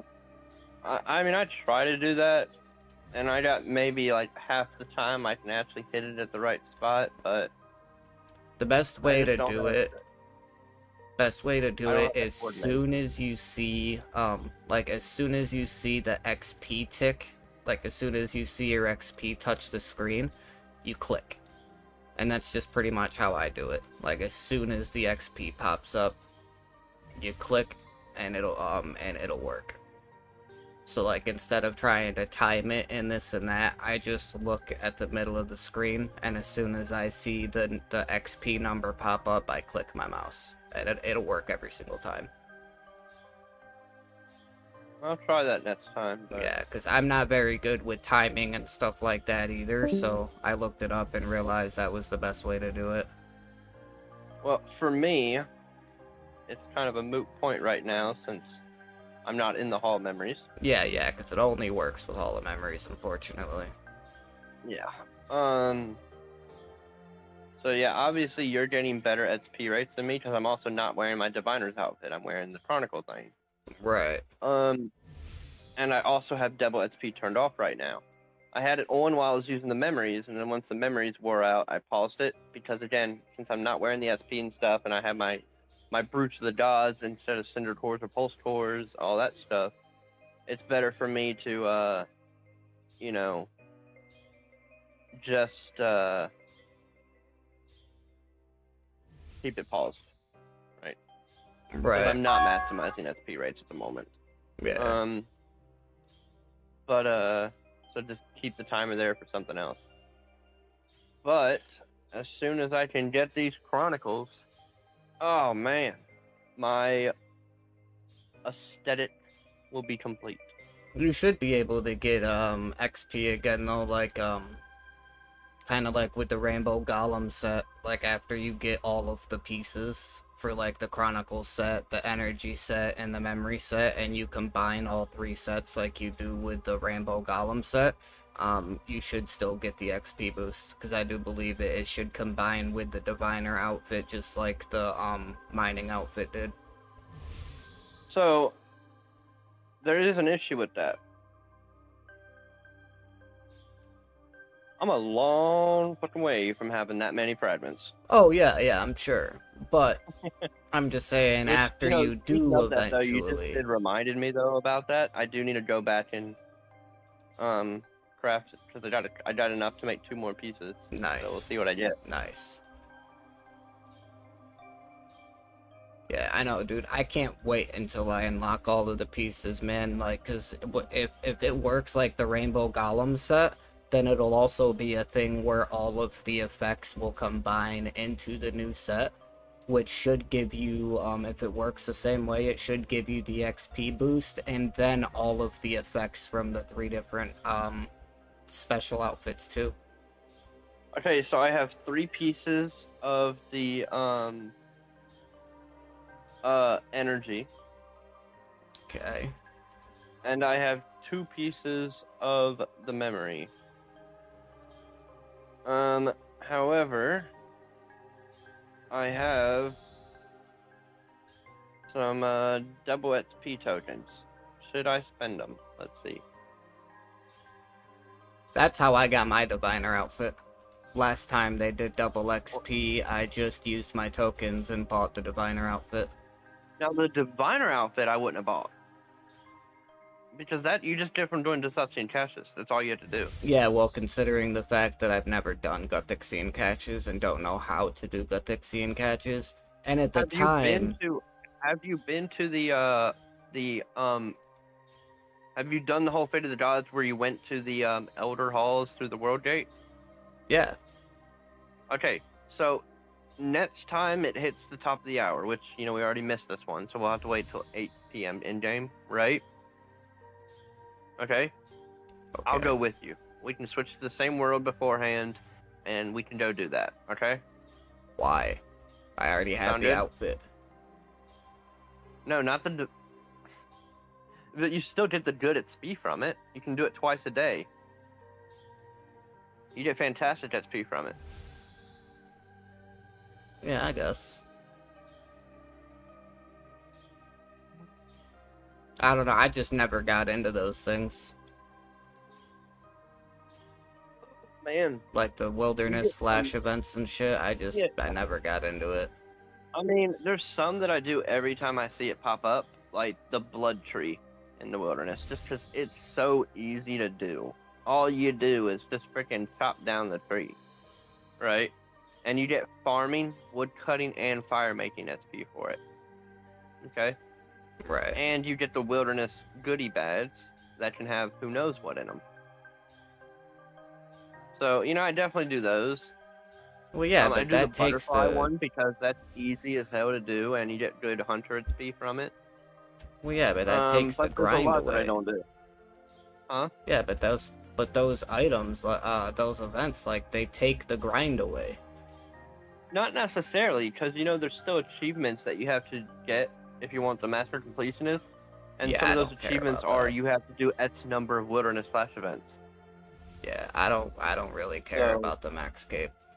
well, you say that, but then once you get up to max and you've done all the other grind, I imagine you're going to sit there and be like, now I'm grinding for this. Oh well, yeah. And when it There you go. comes time to when I need to grind for that, I will. Yeah, but I'm just saying that if you're doing it, going to do it eventually, you might as well just do some of the things now. Like for instance, I'm nowhere close to worrying about the math completionist cape, right? But before I did the Chronicles for the Guthits title, I did the Chronicles at the Elder one. Now, granted, that was because I did not realize it counted for both. I thought I'd be able to kill two birds with one stone. But, I mean, at the end of the day, hey, it's done and I never have to do that again. Yeah. So. Hey, also, I just realized I was wrong. It's 3 energy per wisp, not 4. Which means the fact that I have 14,000 of these is even worse. Yeah. Are you also using the energy gathering scrimshaw, which also increases your energy? No, I'm using the Birch of the Gods so I can use urns.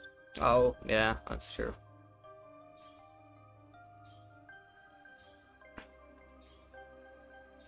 So what I have currently is I have the well, I'll say what I have currently that affects me because I know you don't care about what weapons I have equipped. But I have the Elder Chronicle set, which is giving me that 5% chance to double a Chronicle when I pick it up. Okay. Yeah. I have the Brutes of the Gods, so I'm using the urns and everything with that, right? I have the Grace of the Elves, so that my prayer usage is 0, and I get the Saren Spirits occasionally pop up, right? Yeah. I have the Pontifex Shadow Ring, so that I am getting the increased spawn rate of Chronicles. And then I have a Muspa, so I have an extra 32 inventory for Wisps. And then I have the Chronicle Attraction Prayer activated, so that I have, when a Chronicle spawns, it comes right in my inventory. I don't have to pick it up. And then at the Memorial, I have the thing activated to where my Wisp springs last an additional 30 seconds. So I can spend longer doing it. Oh, hold That's on. nasty. The hell was that? What? That's my join sound? That is weird. How have I never heard that sound before? I have not either. And I've been in this Discord quite a bit of when I'm in voice with someone and you pop up. That's the first time I've heard it. Yeah. I was about to say, when he joined the first time, I didn't hear it. But then again, we were talking when he joined, so I might have just... joined desktop, not mobile. Oh, that would explain it then. Okay, yeah. I heard that it goes, oh yes, daddy. I'm like, what the fuck was that? It's actually Caillou. Like the kid from the cartoon?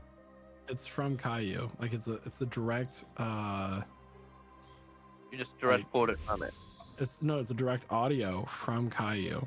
No, so they actually say it just like that in the kids cartoon show. That's so Yes. That's so crazy. All right, this is gonna sound really weird, but hit it again. I want to hear it and see if it sounds. It's Now that I know on the Caillou. soundboard for the channel for the thing, so Oh yes, Daddy. That sounds like Caillou, dude. It sure does. I was about to say, I was like, I have no idea. Now that it says it, I realize I don't remember what Caillou sounds like. Dude, it's just like SpongeBob. Like, watching SpongeBob as a little kid, you're all like, oh, this show is so innocent and cute and adorable, until you go to watch it again as an adult and you realize how many sexual undertones there are in fucking SpongeBob. It's ridiculous. Look, you gotta be fair. From the 90s and early 2000s, that was like every kid's show because they knew that they had to put something in there for the parents. Just Yeah. like Disney movies and shit from the day. They were full of it. It's crazy, man. All those subliminal messages, you know? I hate Caillou. He's a fucking brat. He's a little piece of shit. You know what's funny is I know a decent amount about Caillou, but I don't think I've ever actually watched a single episode of that show. I was more into It's like... I don't like Peppa Pig. I think shows like Peppa Pig Oh my god, I and hate that show. Caillou teach kids wrong messages. Yeah. Like Peppa Pig's brother in that show is a little bastard. He is. He really is. Well, cause like I'm a stepdad. Like me and my wife have been together for a decade now. So like when we first got together, my stepdaughters were younger, and my younger stepdaughter, Cadence, really liked Peppa Pig. And yeah, I can't stand it. Like when I was a kid and I was watching cartoons, it was all about like Doug and Hey Arnold and like Ed, Ed and Eddie.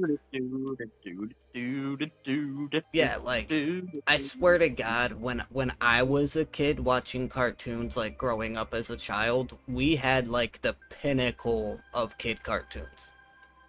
Yeah, but at the same time, you know, growing up, our cartoons, they didn't even hide the subliminal shit. They just straight up said it. Yeah, Like, you let's just think about didn't know Johnny that that's Bravo what it an was. entire show about a sexual predator, basically. It was. It really was. This Wait, what was overly the show about a sexual predator? Johnny Bravo. Johnny Bravo. That man sexually assaulted and harassed so many women. That was the whole theme of the show. It's like HR's worst nightmare. Granted, Hey, yeah, sexy he was mama. he was a failure at it. Like he didn't actually succeed in his goal, but he still harassed them. My favorite scene from that whole movie is the one where the little girl starts singing about apples and bananas, and she pronounces them in like 16 different ways. It's the funniest thing I've ever heard in my life. Yeah, apples and bononos. I'm like, what the fuck is a bonono? Oh, it's so funny. But yeah, dude, Ed, Ed, and Eddie, though, like, that was my jam when I was growing up as a kid. I absolutely was obsessed with that fucking cartoon. So, my 8-year-old nephew, right? Maybe this was like, I don't know, a week or two ago. He was sitting there, he had found our box of, like, Trivial Pursuit, and I just pulled out some of the cards and was reading me trivia, right? Yeah. Well, then he had this biggest grin you ever seen pop on his face. And he goes, "Oh, I got one you're never gonna get." I was like, "All right, what is it?" And he goes, "Finish the song lyric from Pinky and the Brain. Happy, happy." I said, "Joy, joy." Mm-hmm. He got so upset. He goes, "How did you know that?" I'm like, "I've heard that song more times than you can count." Right, like, I've been watching Pinky and the Brain since before you were born, bro. Or like fucking the Angry Beavers. Like, bro, come on, man. Well, the Such fact good that I still know shows. the Dud sound, that song. Yeah, yeah. Like, that shit is ingrained in my memory. Do you know how upset I was Well, when it gets to You know, the end of Hey literally Arnold? Yesterday, speaking of Hey Arnold, that's what I was gonna say. Literally yesterday, I was sitting there, looking up at the timer for the double XP, and that thing from Hey Arnold popped up in my head. I was like, 37 hours, 23 minutes, and 37 seconds until you die. Yeah. I just started doing that with my double XP timer. Just for like 20 minutes. I just sat there, and as it counted down, I'd be like, 37 hours, 23 minutes, and 15 seconds until you die. Yeah, I hated the end of Hey Arnold where it shows them as adults and shows that Arnold ends up with that little bitch girl that's in love with him but treats him like shit through the whole show. It shows them like getting married as adults. I thought you were talking about the one where it talks about like his parents and shit, and I was like, that shit was emotional. Yeah, that was an emotional one. I remember that Shit, one. that fucking cat dog episode about their parents was Yeah, emotional. Cat Dog? Oh my god, that was another good one. Or like the original Rugrats movie, the one where like Tommy and his baby brother are like in the woods and they're like fighting over the bottle and the blanket and shit, dude. Yeah, I always liked Rugrats in Paris more than I liked the original one. The one in Paris was pretty good. Like, just me personally, I just liked that one way more. I damn near went on a complete riot though when they came out with that Rugrats all grown up bullshit where they're like teenagers or whatever. I'm like, way to ruin my entire childhood. It wasn't bad. It's not bad like fucking Teen Titans Go is. I don't even want to think about that show, bro. Like, if I had a Control-Alt-Delete like set up to completely delete that entire show's existence from everybody's memory, Teen Titans was so good. It was like the Teen Titans Go is so bad. It is. It's terrible, dude.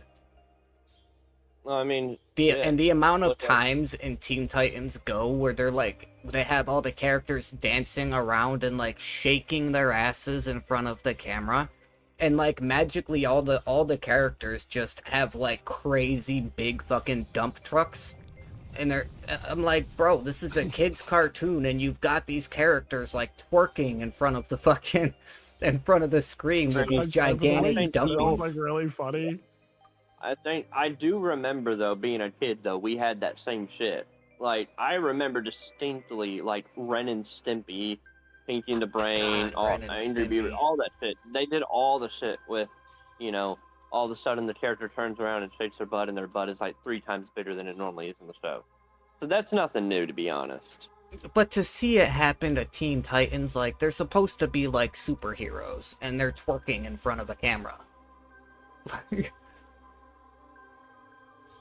It's crazy.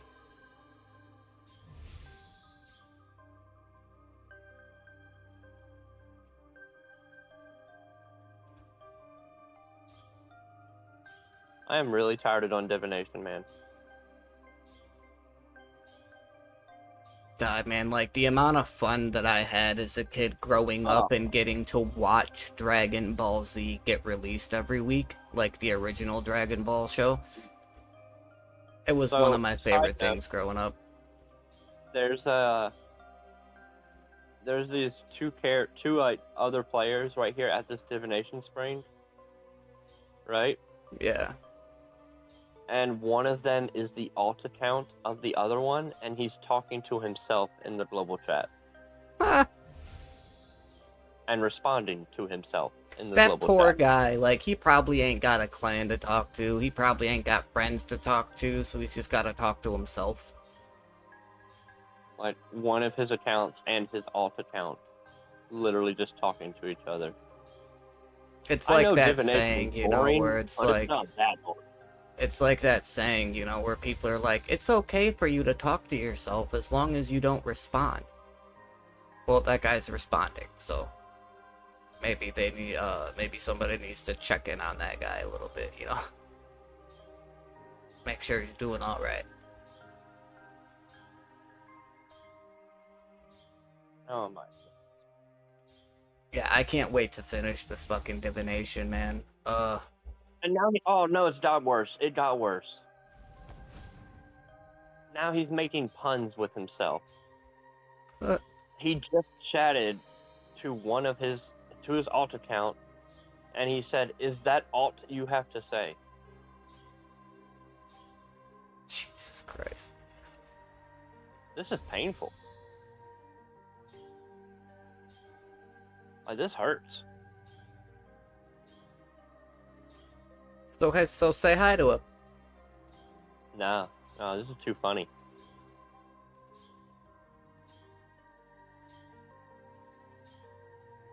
I'm just wanting to see what happens.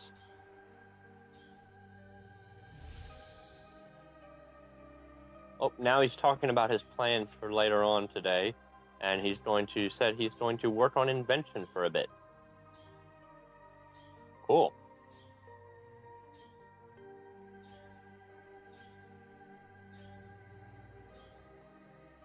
Oh, now one other person who's here that's actually a real person. Just put in global chat. The fuck is wrong with you?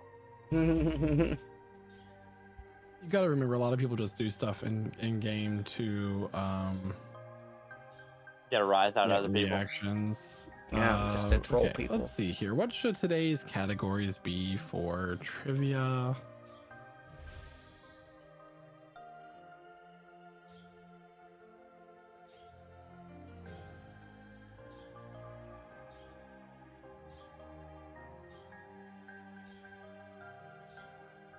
Well, you could ask someone to finish the song "Happy Happy." Yep, that's one. Oh my god, speaking of cartoons that we watched as kids, how the fuck did none of us think to say Invader Zim? Because I didn't watch it. What? I watched it, and then they like concluded the series with Into the Florpus, and it was like a really dumb one. Yeah, I wasn't a big Codename fan Kids of Next that. Door and Foster's Home for Imaginary Friends are probably my favorite cartoons growing up. Dude, Codename Kids Next Door was the bomb, bro. And fucking Blue from the other one, I already forgot the name of the show, but I know I thought you were about to go Foster's from Home for Blue's. Imaginary Friends, that's what it was. Yeah, I thought you were about to say Blue from Blue's Clues, and I'm like, that's quite a bit different from Kid Next Door. Yeah, no. Yeah, you're like, man, fucking Blue's Clues, that was my shit. No, I watched a lot of Blue's Oh, I Clues did. when I was a little kid. I still remember that my mother had gotten me when I was a kid the big inflatable thinking chair and notebook. Nice. Yeah, I always had wanted the inflatable chair, but I could never get it because we were fucking broke.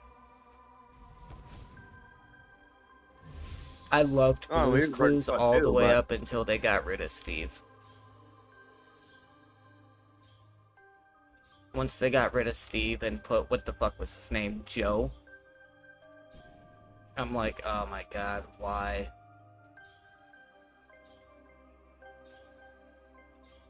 And then didn't Joe turn out to be like a fucking pedo or some shit like that? So they had to get rid of him, and now there's like a third guy that's in there? I don't fucking know. Yeah. I don't keep up with Blue's Clues news. Well, the only reason why I remember it is because, like, I was scrolling through, it was either YouTube or Facebook, like, however many years ago, and I remember coming across the thing that said something about the guy that played on Blue's Clues, like, got fired because of, like, inappropriate shit with, like, kids or whatever, and I'm like, no fucking way Steve did that, and that's how I found out that it wasn't Steve anymore, it was somebody else. You see in the news, someone just got a divination pet drop at 1 million SP. Jeez. Must be fucking nice. Yeah. And someone has no life. 120 wood cutting. Holy hell. Well, it's pretty that's gotta be- AFK if you chop at Yeah. the, like, if you chop at the fucking Fort Friend 3, like, if you have the fully upgraded grove and you can just chop the vines, it's pretty AFK.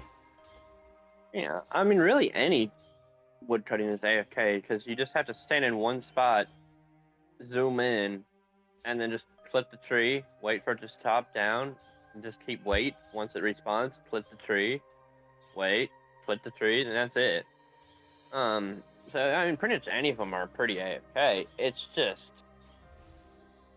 it's boring. It is So, it is a lot of yesterday, time. but not yesterday, the day before, someone got 200 million SP in fishing, and I'm like, Jeez. holy hell, that sucked. That had to suck. Yeah, the most AFK fishing method that I know of in the game is to go to the deep sea hub and to fish at the swarms. See, the problem with that is you have to unlock the deep sea hub. So Well, you automatically unlock it once you hit the right level. yeah, but that means you've had to do up to like what 90 in fishing before that point. Which It's not is 90. what is it? My fishing is only 80. I do believe you unlock it at 70. Let me see. Because I'm level 80 and I have it. I've had it for a while.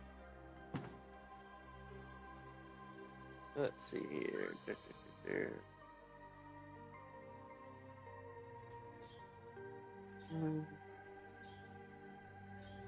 Yeah, it's like either 60 or 70 that you unlock it. Oh, no, let me check the wiki. See what the wiki says.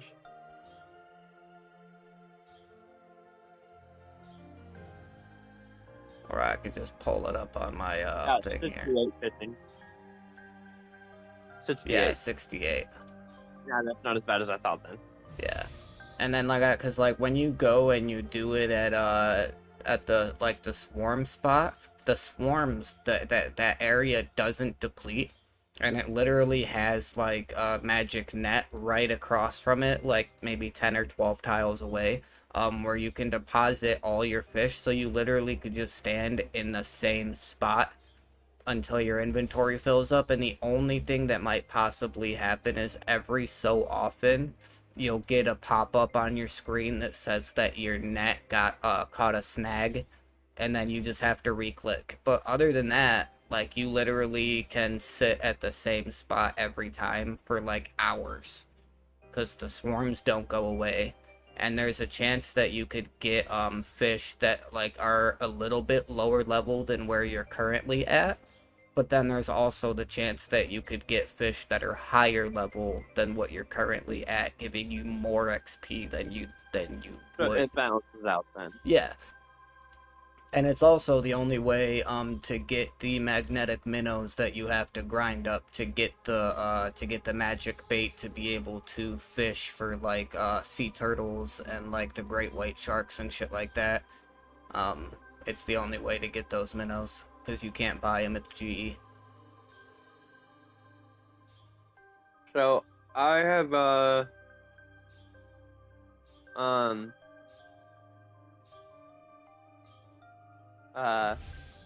from pretty much level 72 to now, I've just been doing it at Menaphos, doing the Desert Soul spot. Yeah, So I that can works get, too, because it's got that deposit box right there. Well, there's that, but I was getting reputation. Yeah. And I mean, you do get So, fish like at I a said, pretty so fast now rate there too. Now So I'm doing Imperial District, right? yeah, But I was doing Port District, and just in the time that I went from level 72 up to I'm currently level 80 on fishing, right? yeah, Just in that amount of time, I got up to from 0, I guess from 1,000, because you start with 1,000, to 37,648 reputation in the Port District. nice. That all came from just doing the fishing. Desert Soul right there. Yeah. And So another good thing too is you If get. you're already only spending their hours doing fishing, might as well do it in Menaphos, as far as I was concerned. Yeah, well that, and like you get the fish at a pretty fast rate too, so like you could always keep those fish in your inventory, like in your bank, and then when you're done training fishing, like you could just go to Fort 3 and cook up all those fish for cooking XP and to increase your rested XP amount.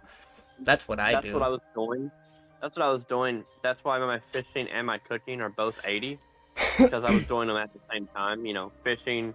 Except I was using the Grace of the Elves, right? And so they were being ported away, so I didn't even have to do anything with it.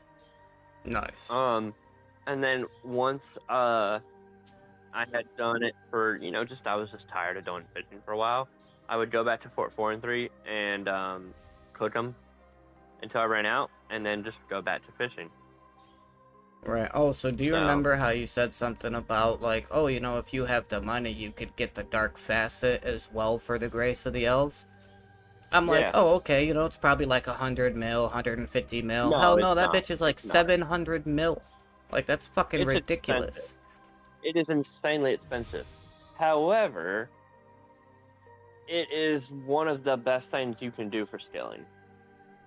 Oh yeah, I mean, it increases the charges from 500 to 2,000, so like, of course it's good.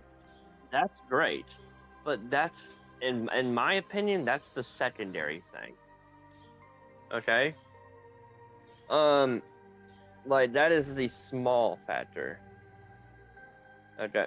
The best thing, in my opinion, okay, is that it makes it to where any of the skilling prayers, so for like right now I'm using Chronicle Attraction. If you're using Superheat Form while smelting, whatever, any of those, use 0 prayer. So you can have them on indefinitely. Well, yeah. That's the best thing. But let me ask you this: how many prayers are there actually for the different amount of skills? There's only what 3 or 4 prayer skills, right? Yeah, there's but having light those form, 2,000 dark charges. Form, there's light form, dust form, superheat, and Chronicle Attraction. Yep. As far as I know. So there's 4 of them. But how many different skills can you do that will transfer your items to the bank? More than 4, right? I mean, yeah. So that's the main thing. I mean, again, those are great. Yes. However, like I said, at the end of the day, even if you only had 500, right? You'd just be having to refill it more frequently. Okay? Yeah. That other thing is a permanent passive effect. You know, that never goes away. You never have to refill it. You never have to do anything. And so, like, you know, if you're going to be spending, let's say when we were talking about smithing earlier, if you're going to be spending between 20 and 50 hours, depending on what method you decided to do, raising your smithing up, that is a lot of time that you would have that prayer active, right? And you never have to worry about your prayer. You never have to pay attention to it. You never have to use any prayer potions or the shard or ancient elven shard. You never have to do anything because your prayer will never deplete. So, you know, like I said, I think, in my opinion, I think it's great. Yeah, I guess it just depends on how you look at it. I can't remember if this is something you get at the base level or after you upgrade it. Do you have the free teleport with it? I'm not sure. I'd have to check the bank. Wait, no, you don't have Zenith yet, so you can't. All right, so as long as you get at least 1 skill at 99, right? You can access the garden of the Mass Guild. You can't go into the Mass Guild until you have all your skills 99, right?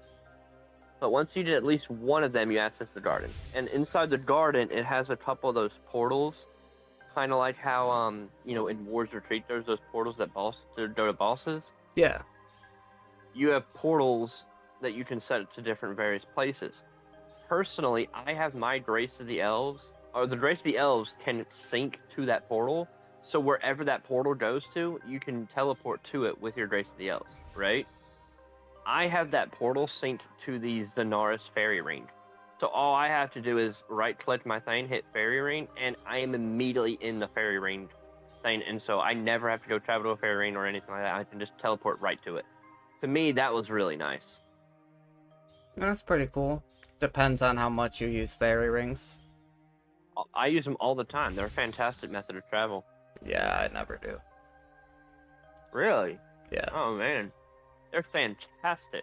I used the There's fairy so many rings places for the quests, and that's it. Mm-hmm.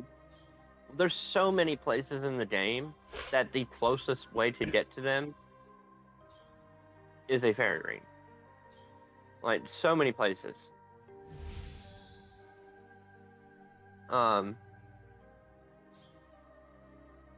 Yeah, I mean, there's a lot. Whole lot. Oh yeah, I'm sure. So many things that, sure, you can teleport to there, but then you have to walk a while. But whereas there's a fairy ring like right there. Yeah, but then you have to have the Draymond staff equipped, and if you don't, you have to go to your bank to get it equipped. No, you don't. Really? Because since doing those quests, every time I've tried to use a fairy ring, it says I gotta have the staff. Once you finish the fairy ring, or the fairy quest line, there's only like 3 quests in it. But once you finish that, you no longer require anything to activate the fairy rings. You can just use them. Really? That's so weird. I wonder why mine didn't work then. have you finished the fairy Yes. quest line? Then yeah, you should be able to just click a fairy ring and use it. Yeah, you don't. That's like one of the rewards from the final quest of the fairy thing, is that you no longer require anything to use the fairy rings.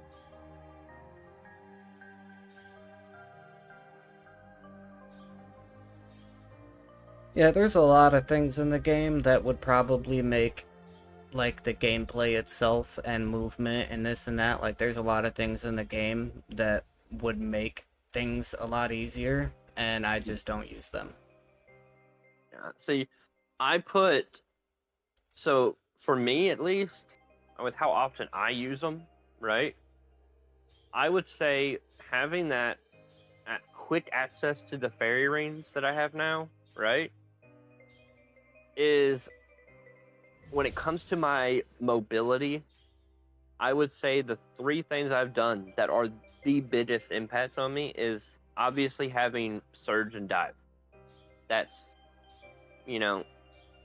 that's a no-brainer. Those things are one of the best things for mobility, right? Yeah.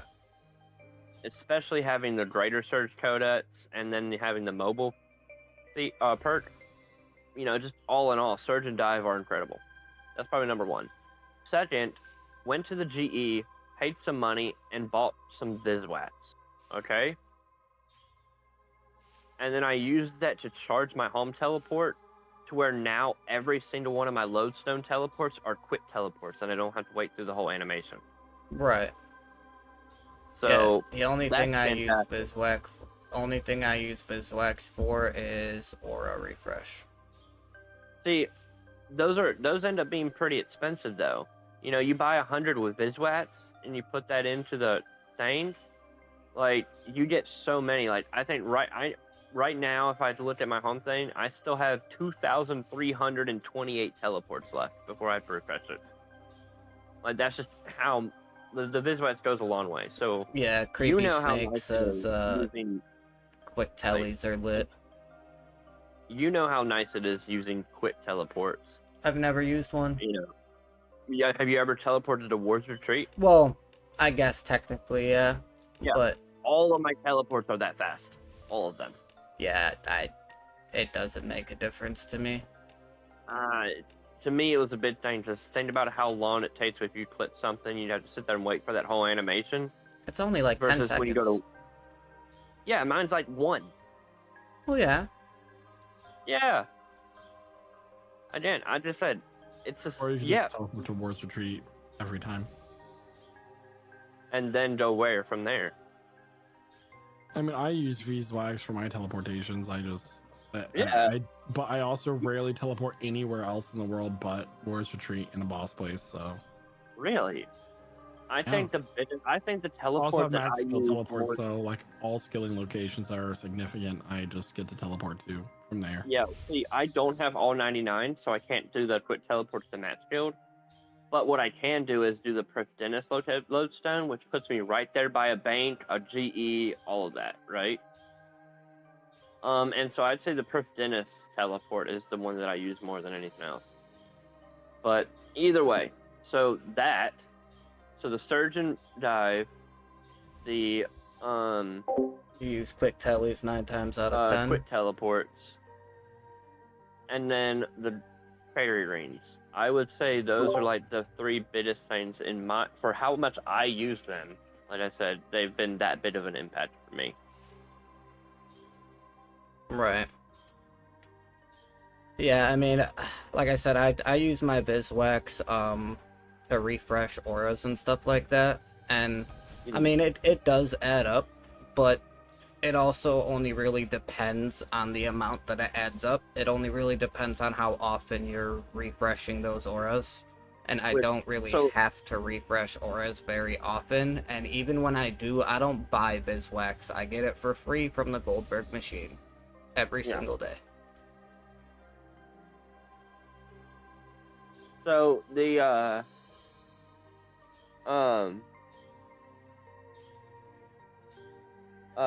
what's it called?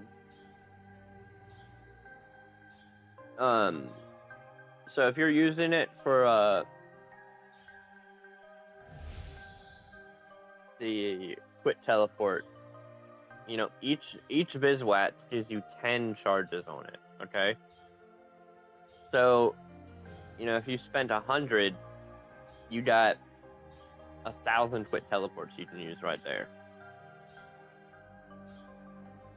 So, it's definitely worth it in my opinion, at least. Yeah. I mean, especially like I said, if you're getting the Viswats all the time, might as well use some of it for that. It was especially helpful when I was doing like that freaking one small favor quest. Oh my goodness, with all the teleports I had to do.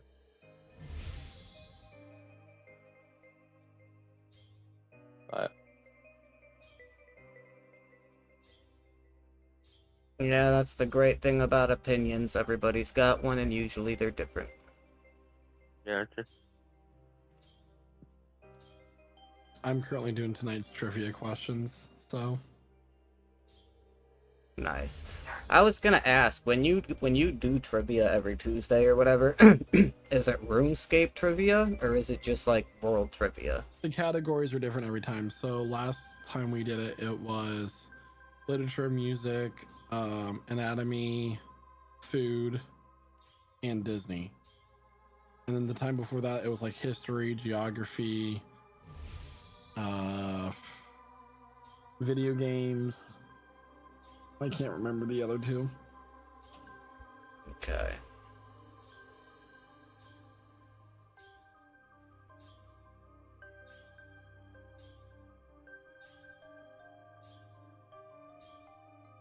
Yeah, I don't know. When it comes to me and RuneScape, I'm super weird when it comes to RuneScape. Like, there's probably a pretty like large amount of things in the game that would make playing the game way easier, but I just refuse to ever use them because I part of it comes down specifically. into is you just get into your own habits and you kind of stick there, you know. Well, it's not I'm the same way even with a lot of things. it's not even really that, but my big thing is like I play RuneScape specifically for the grind. It was the same reason I played Ultima Online when that was a thing.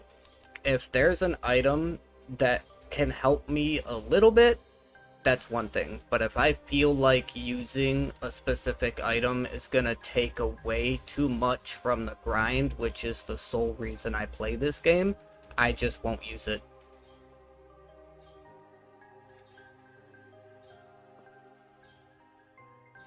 I was at one point in time, I was that guy that was like hard stuck in my ways and like wouldn't do a lot of different things and this and that. Like, I was at one point in time a super basic player to the point of like I didn't even know that the artisanal workshop in Falador, I didn't even know that was a thing until I already had 90 smithing and mining. Like, that's how much of a basic player I was.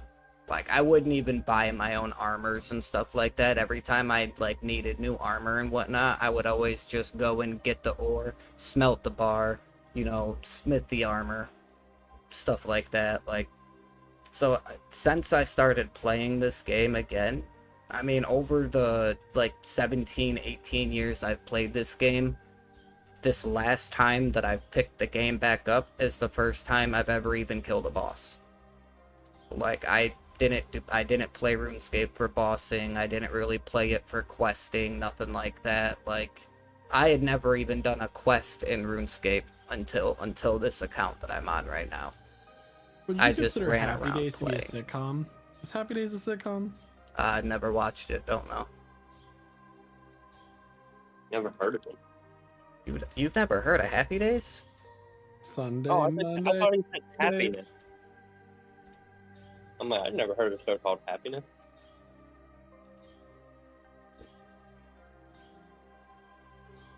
Yeah, I'd say it's probably a sitcom.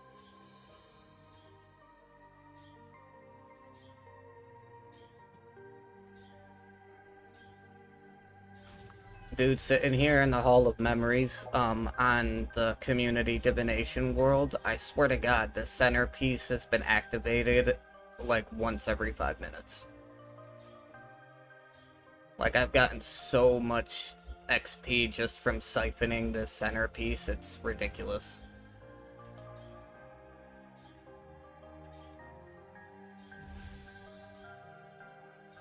I mean, shit, 53 XP a tick, like, every second. It's pretty good.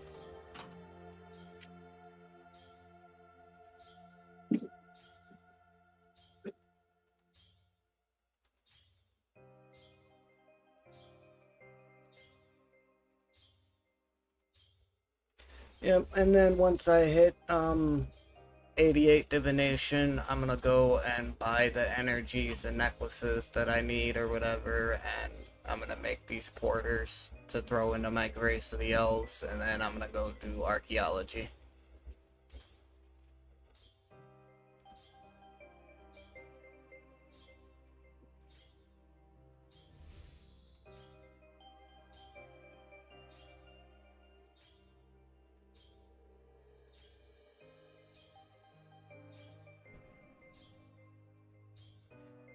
God, I've been live fucking 2 hours already. No wonder I feel like I need a cigarette. So I can make some food. Come on.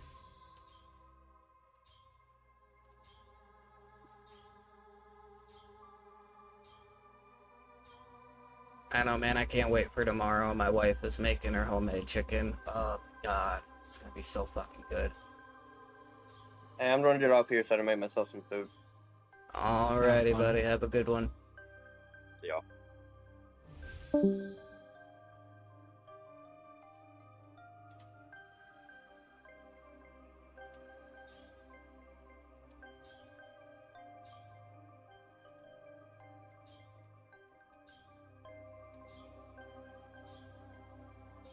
'I know, it always cracks me up when I hear people's reactions, like when I explain the way that I play the game and, like, how I refuse to use certain things.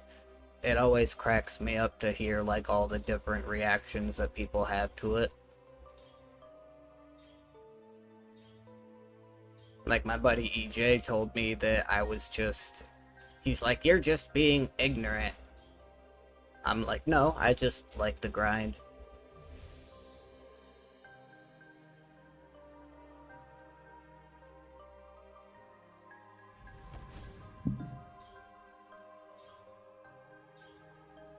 Oh my god, they activated it again. How the hell do you guys have these many fucking plinth things?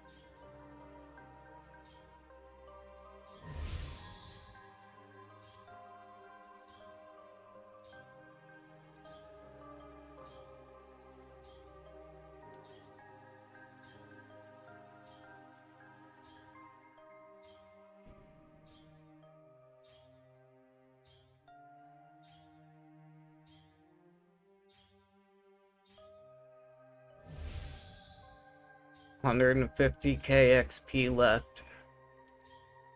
And then I will have 88 divination. Yay!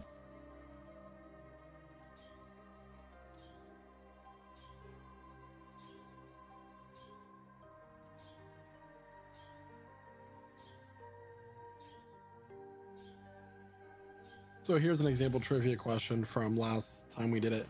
Nori is the Japanese term for an edible species of food. What is the English name for this edible ingredient? Uni? Nori. Oh. What is the English word for it? Oh. I have no idea. I know a decent amount of stuff, but... The answer is seafood. Okay. Yeah, that I wouldn't have known that because I don't eat seafood. I'm sorry, seaweed. Oh, seaweed. Yeah.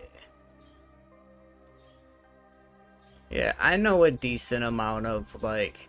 I know a little bit about a lot of stuff, but I don't know a whole lot about a whole lot of things, if that makes any sense. I know, like, a little bit about a lot, but...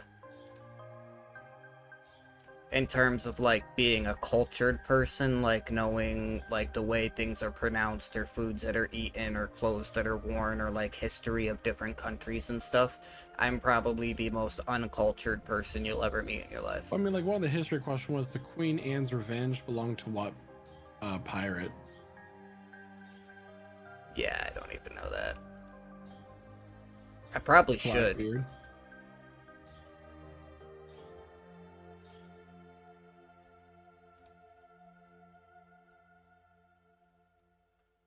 So are the questions like, are the majority of the questions like answerable with like high school diploma level education? Yeah. Yeah, I don't have that. It assumes that, like, I mean, it's like the same amount of like difficulty of trivia to go to like a bar trivia and get. Oh, okay.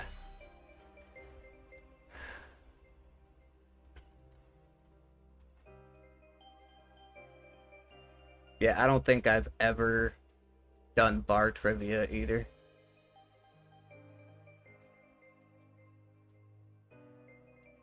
Not really a drinker.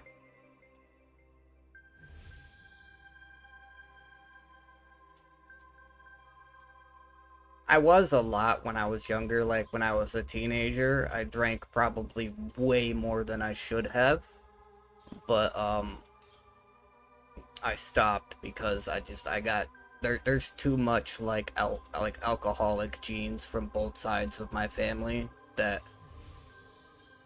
and I saw how bad I was getting in it. I mean, it got to the point where I was 16 years old going through like 230 packs of Busch Light and a half gallon of vodka, like to myself in a day. So I just kind of stopped myself from drinking a long while ago. I've been to a couple bars with my wife because like when we first got together, she, you know, liked to drink here and there and stuff, and she liked to go hang out with her friends, and so I've been to a couple bars. They just never did any like trivia or anything like that. It was more like dancey, like club style bars and stuff like that. So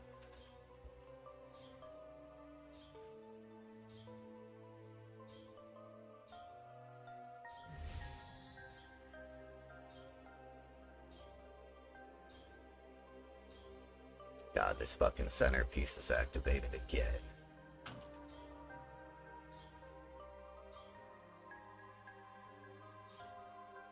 And honestly, like, I just want to do archaeology to get to 97 and 98.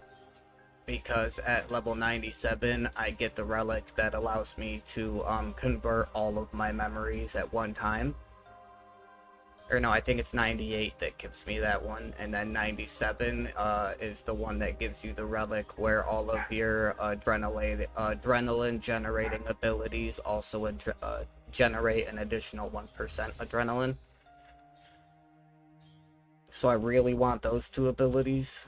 The divination memory one, because if you do if you use that and like you farm at the right divination site, you can actually make a decent amount of money if you get the nightmare muspa.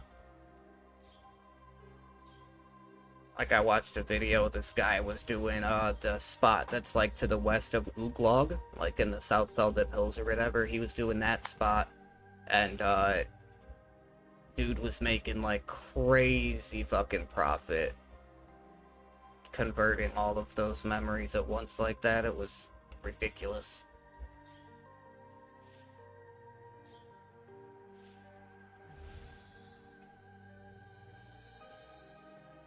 Okay, I'm 61,500 XP off.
Alright, I'll actually be back here in a few minutes. I'm just gonna go use the bathroom real quick and catch a half a smoke. I'll be back in a few. Okay.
right, and trivia questions are done.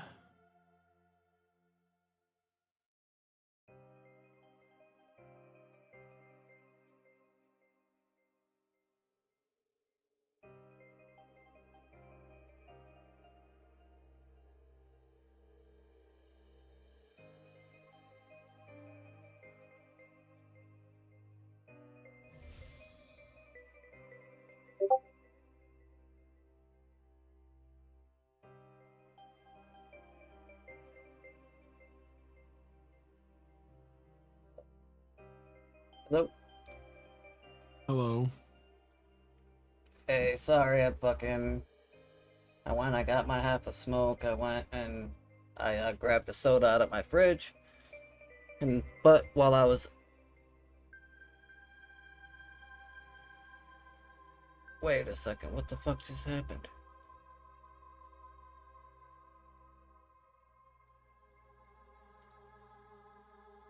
Oh, there we go. Okay, so while I was outside getting my smoke or whatever, I got an email. Now, you remember when I said that I had to go up to New York for vacation for my sister's wedding? Mm-hmm. Well, for her wedding, I had to pay, like, I think it was like $250 to rent a Father of the Bride tuxedo for my dad, so he can walk her down the aisle. So after the wedding, we give the tux stuff to my mom, and, you know, so she can give it to my sisters so they can send the tux back. Now, I guess my mom gave my sister all of the tux stuff and then saw 2 or 3 days later that she forgot the shark skin vest for my dad's tux, so he gave it to them and they said they were going to send it in. After I got back down here from New York, I had got an email saying that they were trying to charge, like the company Generation Tux was trying to charge my card for another $153.75. So I get a hold of my sister and I get a hold of my mom, and my mom's like, I gave him the tux. Desi's like, we sent everything back. I'm like, well, between my mom and my sister and the company, like, something went wrong, because they wouldn't be trying to charge me $153 for fucking nothing. And I just got another email while I was outside from Generation Tux, because I emailed them about it, and they came out and was like, yeah, we double checked our systems, we double checked our inventory, and that gray shark skin vest isn't here. Like, we don't have it. So now we have the issue of, like, according to my mom, she gave them the vest a couple days later, and they said that they were going to send it back to the company.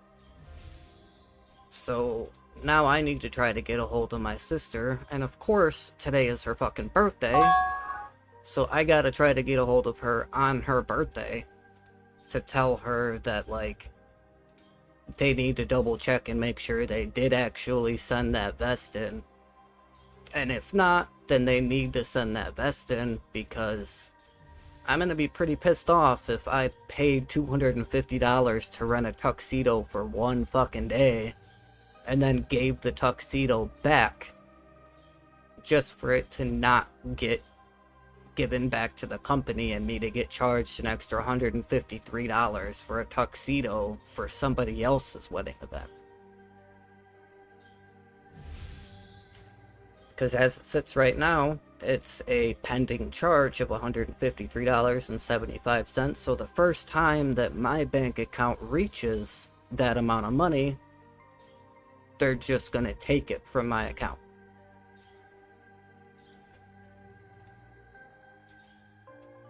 So yeah, that was a fun time. Just turn your card off. Well, see, I had tried to do that once in the past, the last time I had switched jobs, because I use Chime, like online banking, like on my phone and stuff. So I had tried to do that once before because I used my Chime credit builder card for all of my purchases, and I had switched jobs a while back, so I canceled the credit builder card to try to prevent them from taking the money out of my account that I didn't really have. And I canceled my credit builder card, and they proceeded to just take it out of my checking account instead. So even if I canceled my credit builder card, once the money hits my checking account, they're just gonna take it out anyway. Well, if your sister needs to pay for it. That's pretty much what the issue is gonna be, because I have a feeling that I'm not gonna be able to get a hold of her because I never can. And then it's going to be a thing where I'm going to end up getting charged for that because I recently started working again. So there is going to be money in my account here in the next couple weeks. And I have a feeling it's going to turn into a thing where I'm going to get charged for that anyways. And it's going to turn into a thing that's going to be a whole issue with the family because I'm going to end up having to fucking sue my sister for reimbursement.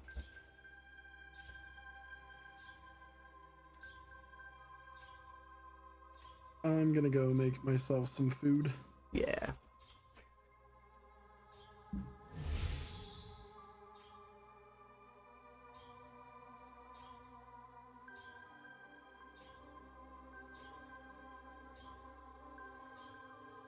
Oh man, it's such a fucked up situation.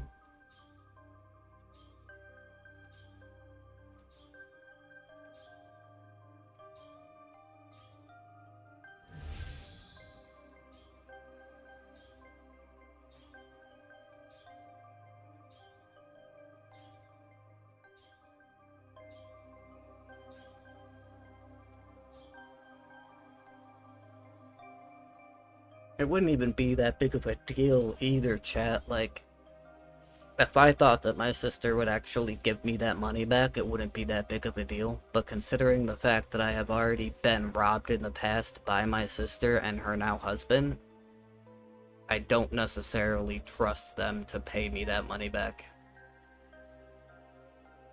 So I get the feeling that if I get charged this money and I don't take them to court over it, I'm just never gonna see it again.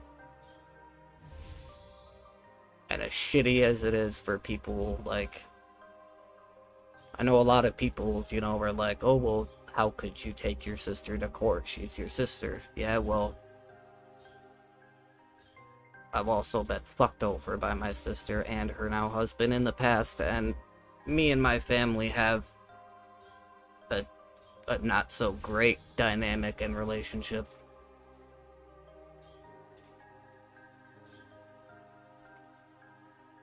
Like, to be honest, the only reason I even went to my sister's wedding was because my dad had the chance to walk her down the aisle, and I wanted him to have that opportunity.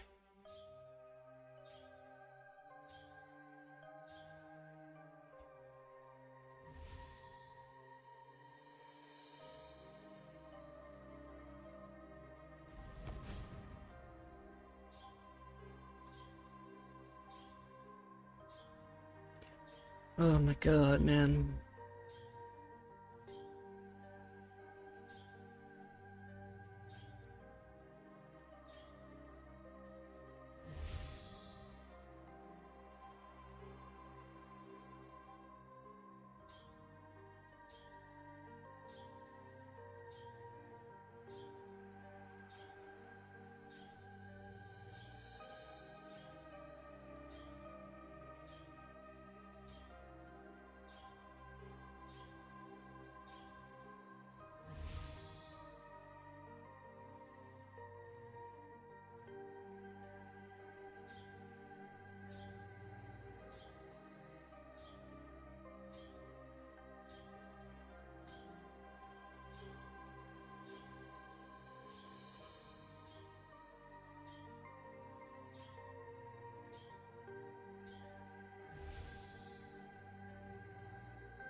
There we go, bro.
Ugh, shit.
Okay, so I got some extras.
apparently the fucking enchantment of affliction is worth 207 mil, and the only thing it does is increases the damage boosting effect of the Inquisitor staff by 5%.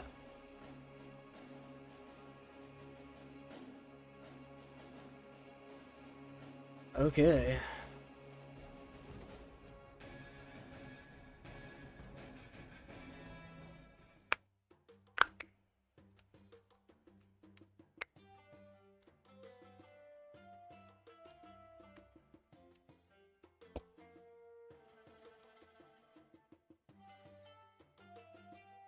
I can't remember. Did I end up getting another group of guys going out anywheres? I can't remember. Oh, well, hit the button too soon.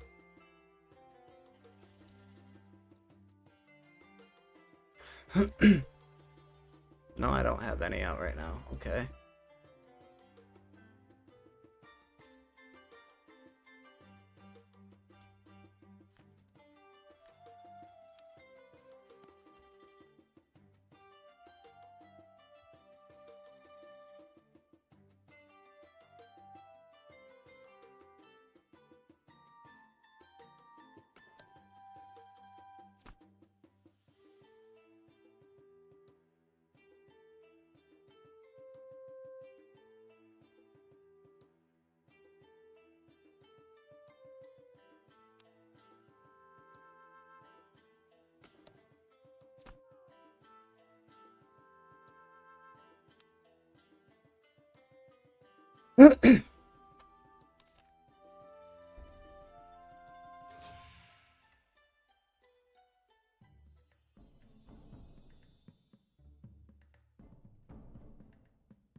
Oh shit, okay.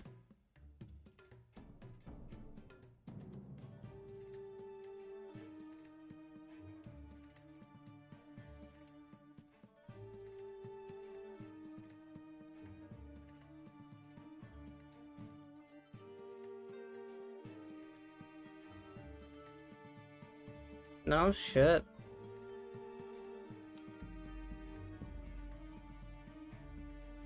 That's pretty dope.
Okay, yeah, so I do get bonus XP for the materials gained while doing excavation. I could have swore that was how it was, and I was right. It is. It's good to know.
Very nice.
Look at that, dude.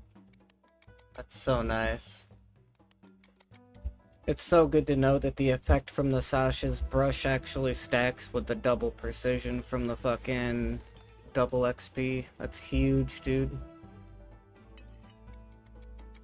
Getting that chronal focus increases magic precision multiplier by 1 at 100% focus, and then instead gaining sprite focus will instead set sprite focus to 100% and instantly cause the time sprite to change locations 5 times. Meaning I get double precision and then it adds the multiplier, so I'm getting like triple precision. And it activates 5 times in a row. Like, that's ridiculous, dude. That's so crazy.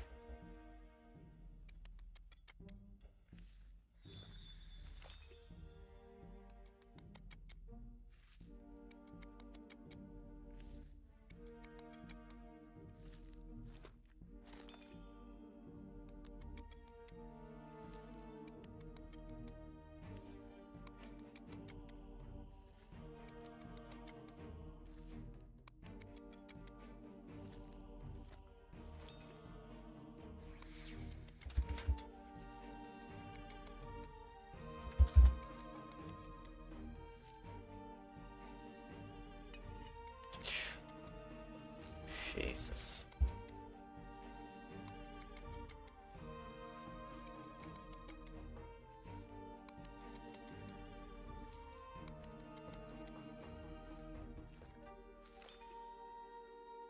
I wonder how many people there are that are actually using their double XP time to grind out the mining and smithing for the new update coming out on the 12th. I bet you there's probably quite a few people that aren't level 110 mining smithing yet that are in the process of trying to get that. To be honest, there's a pretty decent part of me has been thinking about that same thing.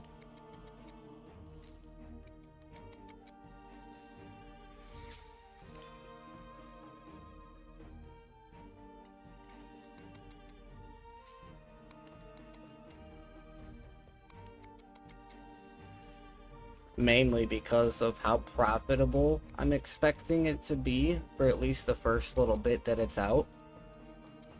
Like, I'm sure if you're one of those people that hits 110 before it comes out, so you're able to do it like as soon as it drops, I'm sure those people are gonna be making some money off of it. Oh nice, she gave me a dragon helm from that Saren spirit. Hell yeah, dude. How much is a dragon helm? Probably not much. Yeah, it's like 58k. It ain't shit.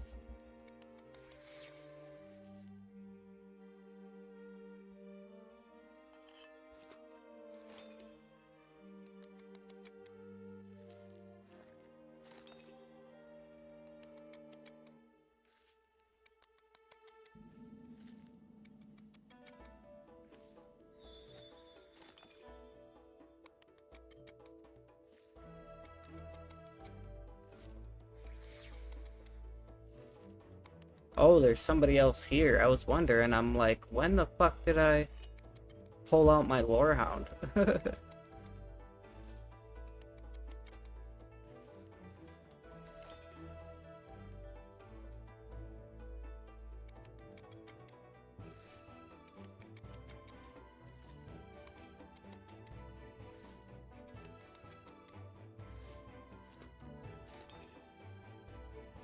Yeah, dude, with the fucking magic precision increase with double XP, I'm pulling artifacts from this level 86 Orcus altar every like 5.5 minutes.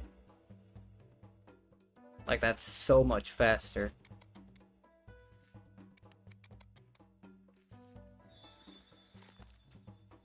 Especially considering I'm pulling like fucking... If I have bonus XP, I'm pulling like 20k every time I restore an artifact, because of course double XP don't work for restoring them. Which I guess makes sense. If they gave you double magic precision and then also gave you double XP for restored artifacts, like that would be way too overpowered, man. There would just be a million players on all at the same time just grinding out archaeology if that was the case. Like, pretty much anybody that didn't already have 99 to 120 archaeology would spend their entire time doing archaeology. So it makes sense as to why they didn't give us double XP for that, but... Hello, welcome back. Man, I'm about to send you a picture of this, because that was, like, fantastic lunch. Oh, the food you made? I know Michael left too, he just went. I made he's still here, he's just muted. So, mushrooms, zucchini, tomatoes, garlic, and then, some Parmesan in there. Okay, that looks pretty good. It came out great. Oh, and then, zested a lemon, and then squeezed some lemon juice in there. Oh, nice. That just put it over the top. But, so, I was watching a YouTube video while I was, eating. And, I think I just saw the most just idiotic shit I've seen in a while. So, this dude did, like, a whole GoFundMe and everything for this, product that was, like, one of those, like, basically a Siri, but that one you could wear around your neck and talk to, right? Okay. He raised $2.5 million, okay? And he named the company Friend. Surprised he managed to get the title for, or the copyright for that, but he named it Friend, okay? Okay. Well, apparently the domain friend.com was already taken, right? So he bought the domain. And remember I said he made $2.5 million in GoFundMe money, right? That's so nuts. He spent $1.9 million on the domain name. What? Yep. What kind of a website was it that he had to pay that much for the domain? Well, he wanted to name the company Friend. Yeah. And so the website was friend.com. Yeah, so he had to buy the... somebody. But so the guy said, if you want it, you're paying for it, basically. And ended up the price that they agreed over was $1.9 million. Well, yeah, but that's what I'm saying. Like, just for a website, like, just a URL, like, that's what I'm saying. The product. Yeah. You still had to use that money to develop the product.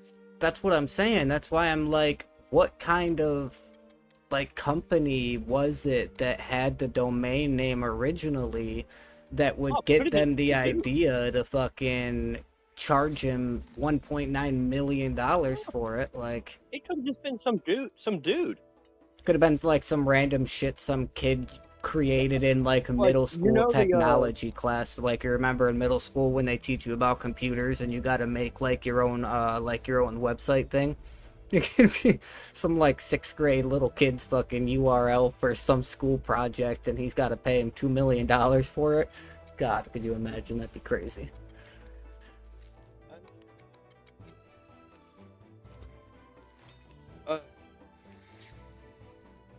can't remember what it was. It was I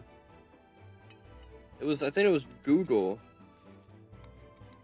There was like someone else who had like a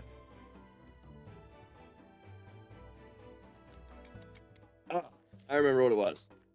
So Google let their domain lapse only for like a day, right?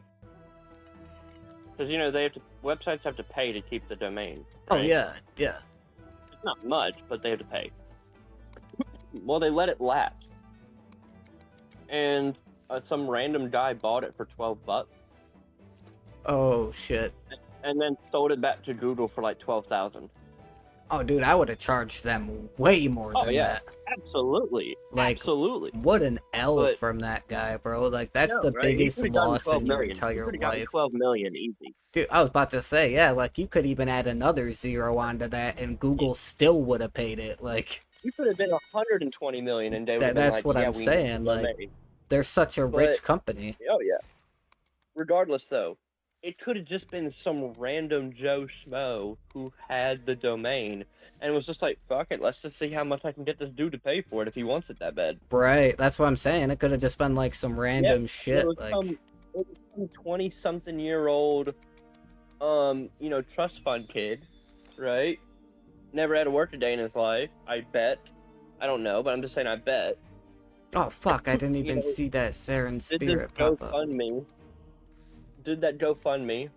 Ended up raising $2.5 million, and then when the guy said he wanted $1.9 million for the freaking domain, the guy probably wasn't realizing how much it would cost to do R&D and all the other stuff, and was just like, okay. Right, he's gonna pay for the domain and then not have enough money to actually make the Yeah. product, and he's gonna have a $2 million empty website. Like, Yeah. Well, the thing is that the product is already, people can order it now, but I looked into it and it's garbage. So like, you can talk to Siri on your phone right now and be like, "Hey, set me an alarm," or "Hey, Siri, I love you," and they'll respond back, right? yeah, they even have portable Alexas and shit like that too, that like They you have all can that set shit. up like anywhere. So this thing came so far below, right, what they were wanting to have, that it's now basically just a microphone that you wear around your neck. Hold the button down, talk to it, and then it will send you a text message as its response. So you still have to have your phone on you. That's like going to a movie theater and you're like going in line to get your candy and everything, and they just hand you like a bag of popcorn, like microwavable popcorn. You're like, yeah, let me get an extra large. They're like, oh, here you go. It's like so much less than you would expect, you know? Oh, Yeah, that's hilarious. But yeah, I just think this has got to be, and he signed up for $100 each, right? Right. There's no way this man gets away with like more than 1,000 sales total. Oh yeah, I'd be surprised if he even gets that. Like, Yeah. No way. that's crazy, dude. But 1.9 for the domain name. I mean, in a How sense, it's so hilarious, cute. but in another sense, like, you almost kind of want to feel bad for the guy, you know? Because No, not at all. Not at all. it's like I don't that. feel bad for him at all. Well, it's If one of those anything, things. I don't feel bad for him. If anything, I feel bad for all the people who donated to the GoFundMe. Yeah, that too. That too. Because they have to, because because of GoFundMe and everything, he's publicly, and it's a company, he's publicly displaying their expenses, right? Yeah. And so you gotta think, you donated to this GoFundMe, you're really excited to see the product come out, you're hoping that you can actually get a return on your investment, all that. Then you look up this dude's expenses and you see he spent 1.9 of the 2.5 million for a website name. Yeah, for a You website name. immediately have to think, well, I'm not getting that money back. Right. You done.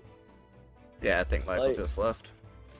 That is ridiculous to me. Yeah, that's nuts.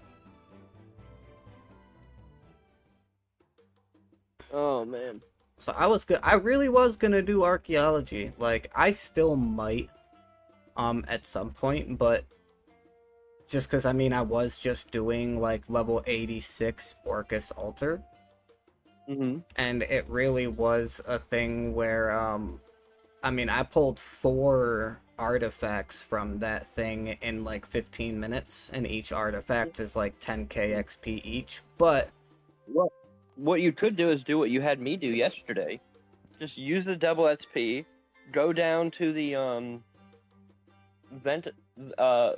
Venator remains, right? And then just farm out artifacts left and right, so that way you can get your the achievement you need to get the Guildmaster certification.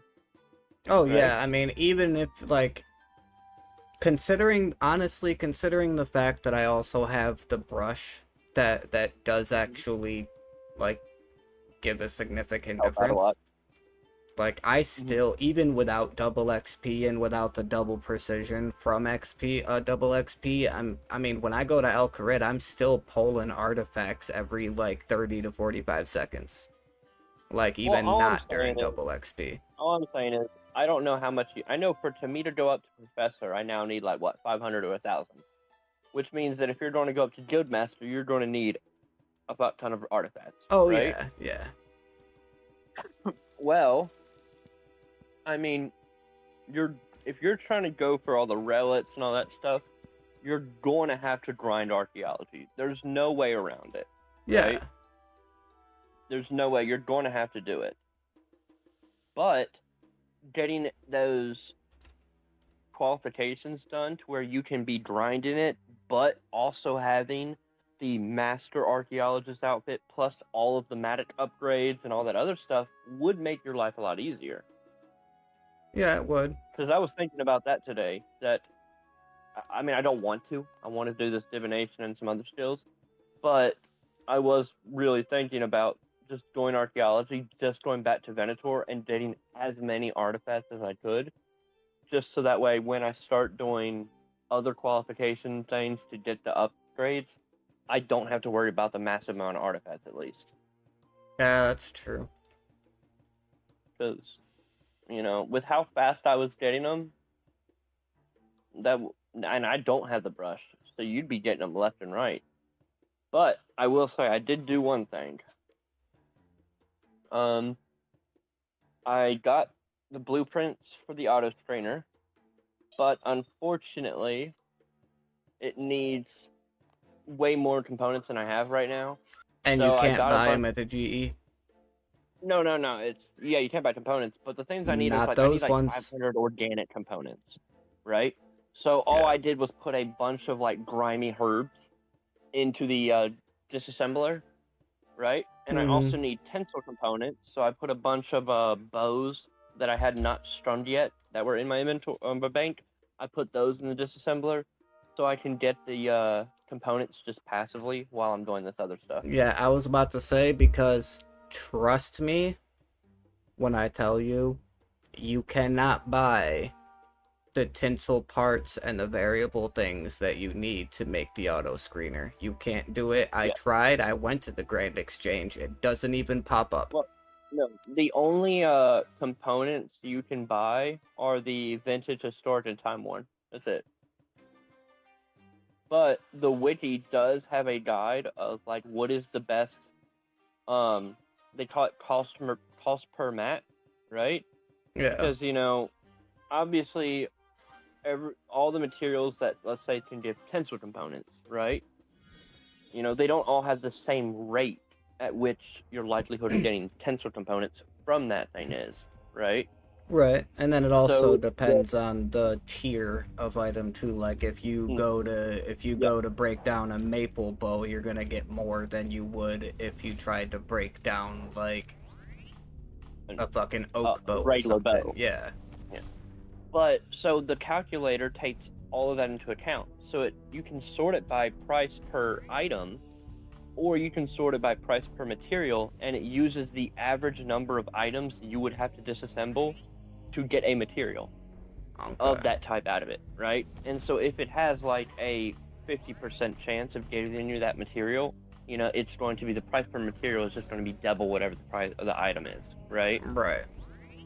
But if it's like a 10% chance, you know, it's going to be 10 times higher. So I like how the calculator takes that into account. So I can sit there and go to the material I'm looking for, sort by the price per material, and then go to the GE and buy whatever item it is, or just craft whatever item it is, or something if it's something I can do that with. And I don't know. Like, for instance, let's say, just say for chance, let's say I was going for like the precious components, which you get from like gems and jewelry or whatever. Yeah. If I find out that, let's say, uncut emerald is like the best item to use, right? Or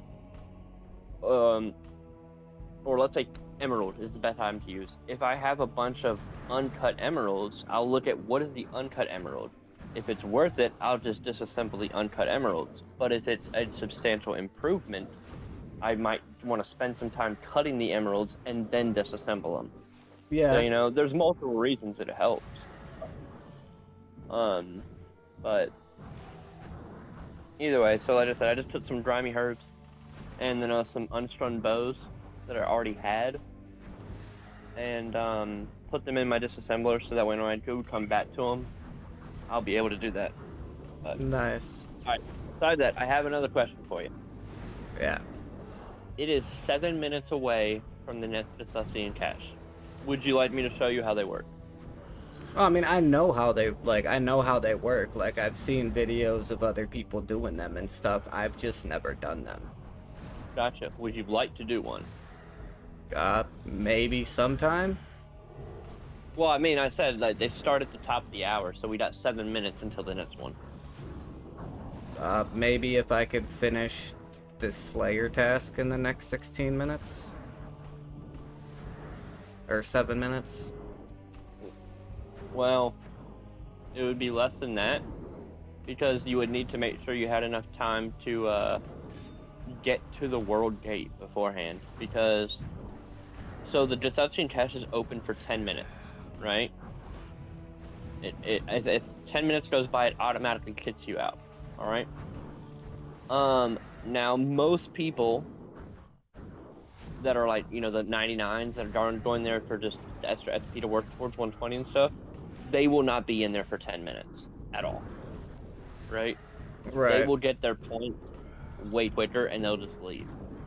You know, if you're at level 1 doing this, the 10 minutes might not even be enough to get like halfway there. For me, at my level, I get the 10 point, or I get it done in 10 minutes, provided there's not a bunch of other people online fucking me over. Right. Because, so there's 2 things you can do inside the cache. You know that already. Is, you know, either bring the jars to the center, or go turn into Cress and deactivate all the automatons, right? Yep.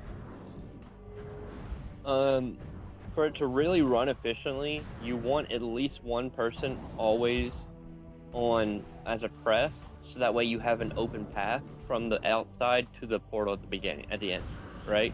And then you can just keep running. And as long as that person is keeping them deactivated, you never have to worry about that.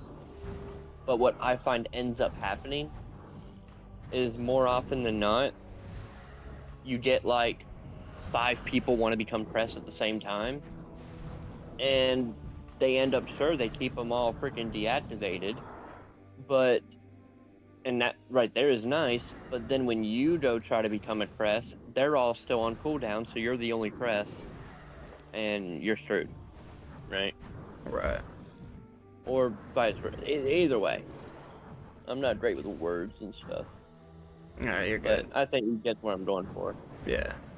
I'm wondering, what is the Tuska mask? Because the Slayer task I'm doing right now is the air roots or whatever, and I'm killing them in Caradel's dungeon. And I've gotten 2 pieces of this Tuska mask headpiece. I'm assuming it must, like, is it a Slayer mask for the air roots that you have to build? Because I've never had to build a The Slayer custom mask mask. headpiece is an uncommon drop from air root while on a Slayer task that can be combined with the other 4 pieces, so 5 total. So you would need lower tusk, plate, top, upper tusk, and then the headpiece to create the custom mask, which can be redeemed for combat experience. Oh, okay. Oh, nice. Level 100 Constitution. Cool. So it's a cosmetic head item that can be combined from the 5 drops, right? Yep, and then you just redeem it for After being points. put together for the first time, the player can wear the mask to gain 43,680 experience in either attack, strength, defense, constitution, range, magic, or you can get 10,920 experience in Slayer. Okay. You are required to have at least 90 in the desired skill, though. Okay, that's good to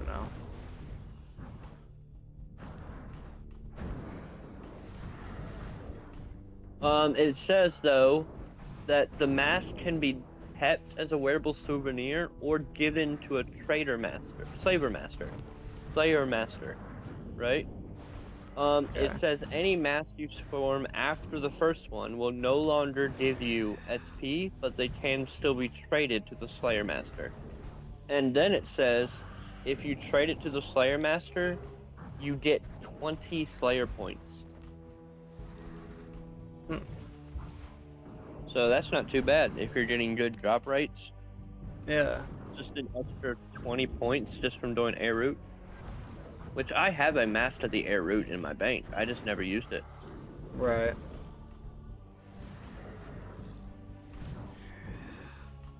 What is your Slayer at right now? Right now I'm at 94. Same. I'm at 94 with 130,000 to go. You want to know something else that's funny? Because I heard you say something about it earlier. My fishing is also level 80. Is your cooking also level 82? No, 91. Ah.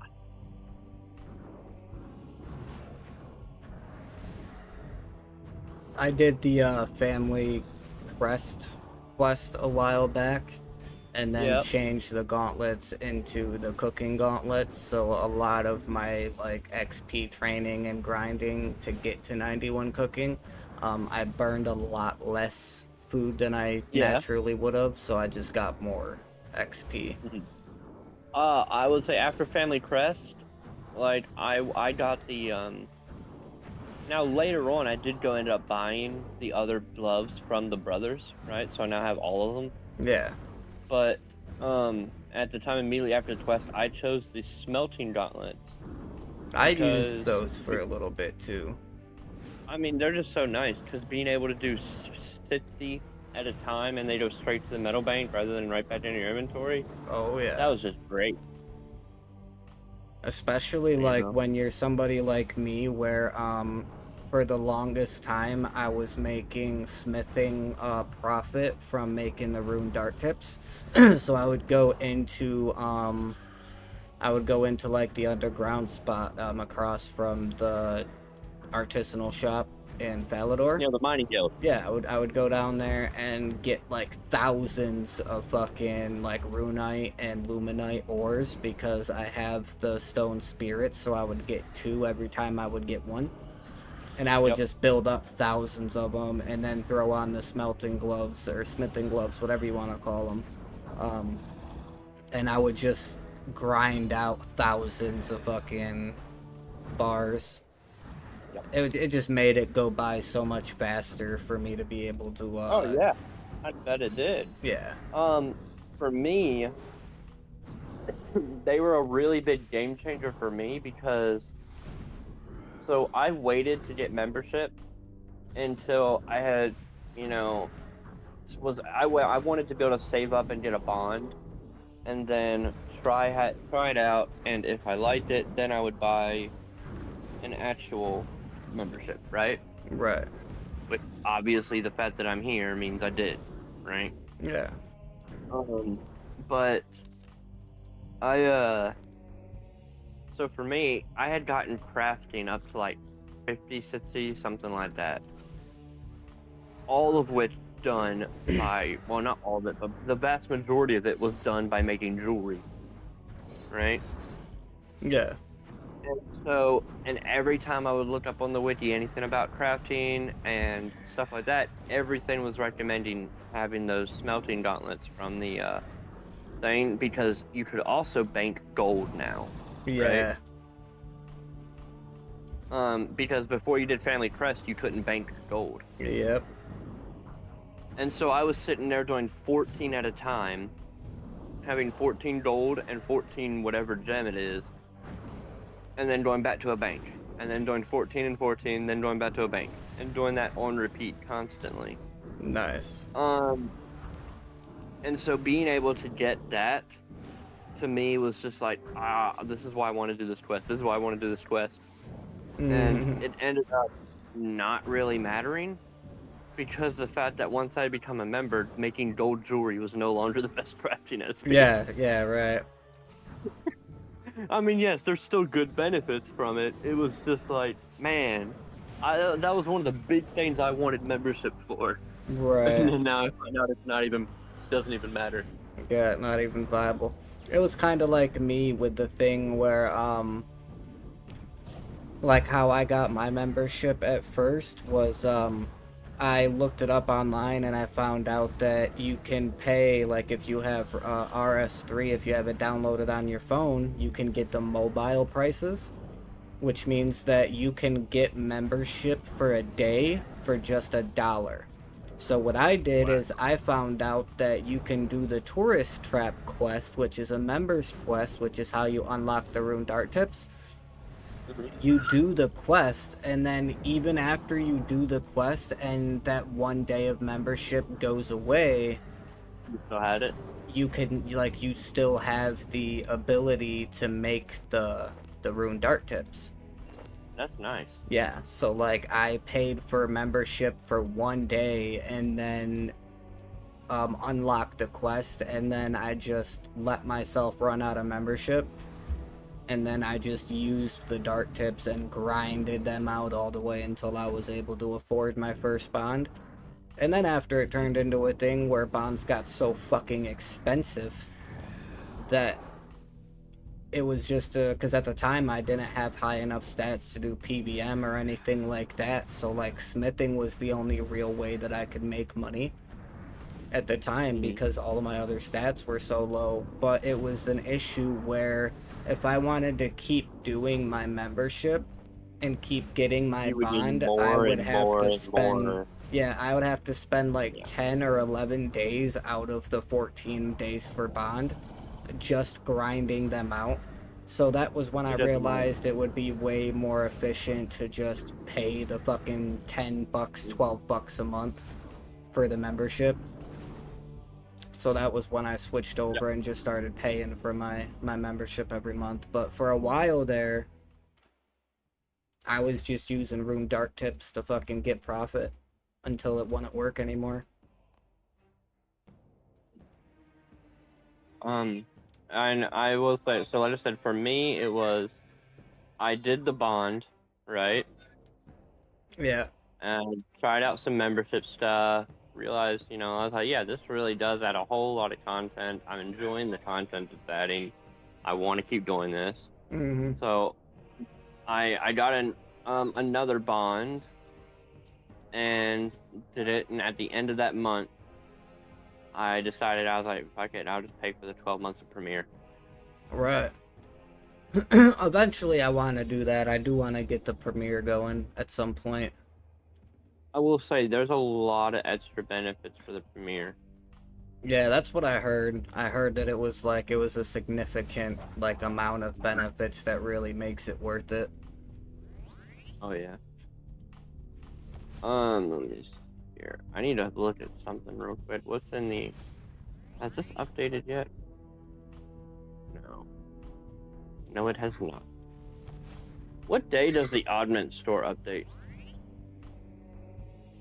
I believe the Oddment store updates every day.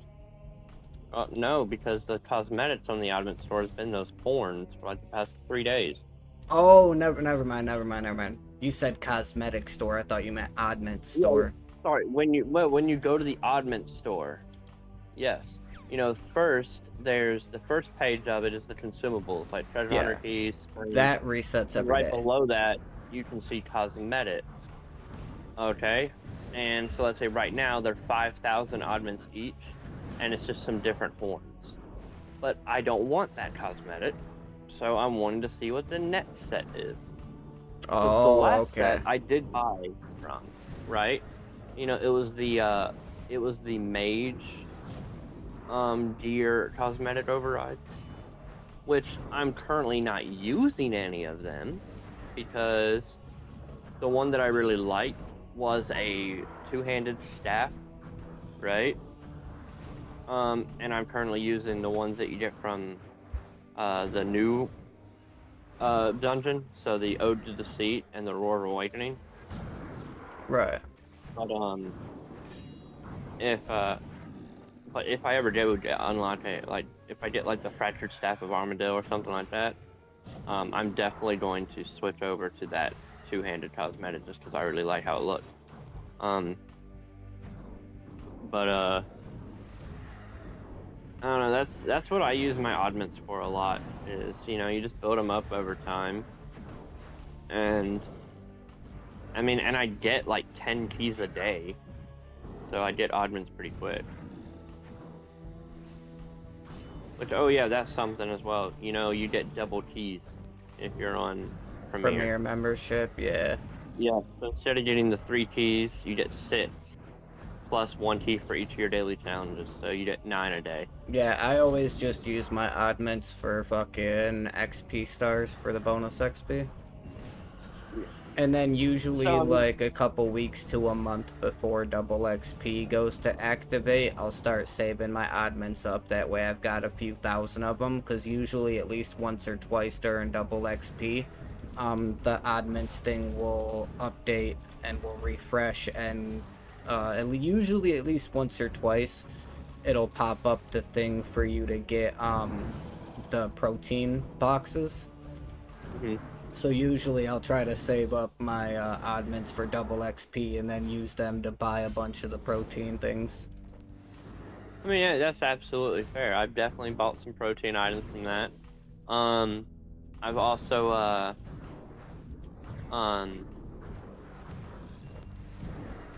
bought the stars and stuff from it too. Yeah. And then I do remember there was one time where I was just like, oh, I'm so close to a level up in this skill that I don't want to go do it in. Okay, let me buy a couple of those medium lamps and then just go pop it up. Right. So I've done that before as well. But as a general rule, I usually just save them up. But occasionally, when a cosmetic pops up that I do like, I'll go ahead and spend some for that, because I'm not buying rune coins. No. Right. The outfit that I currently have, right? Yeah.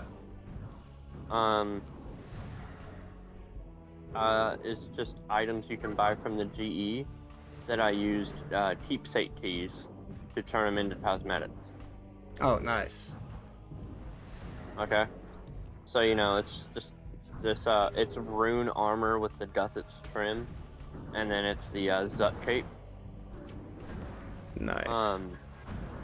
But, so, you know, it's all just... Oh, and then, I mean, it doesn't show it right now because I'm wearing the Divination outfit, but I don't have my hands as a cosmetic because I'm usually wearing the Cinderbanes, which have a green trim, so it works out. Oh, nice. You know, I was able to save a little bit, so and just be like, hey, let me just not keep a hand item because the Cinderbanes are green. Right. I know, to be honest, like, my Dungeoneering level is 80, and I could tell you probably 90 to 95% of the XP I have for Dungeoneering was gotten by Stars and Lamps. Because I absolutely hate fucking Dungeoneering.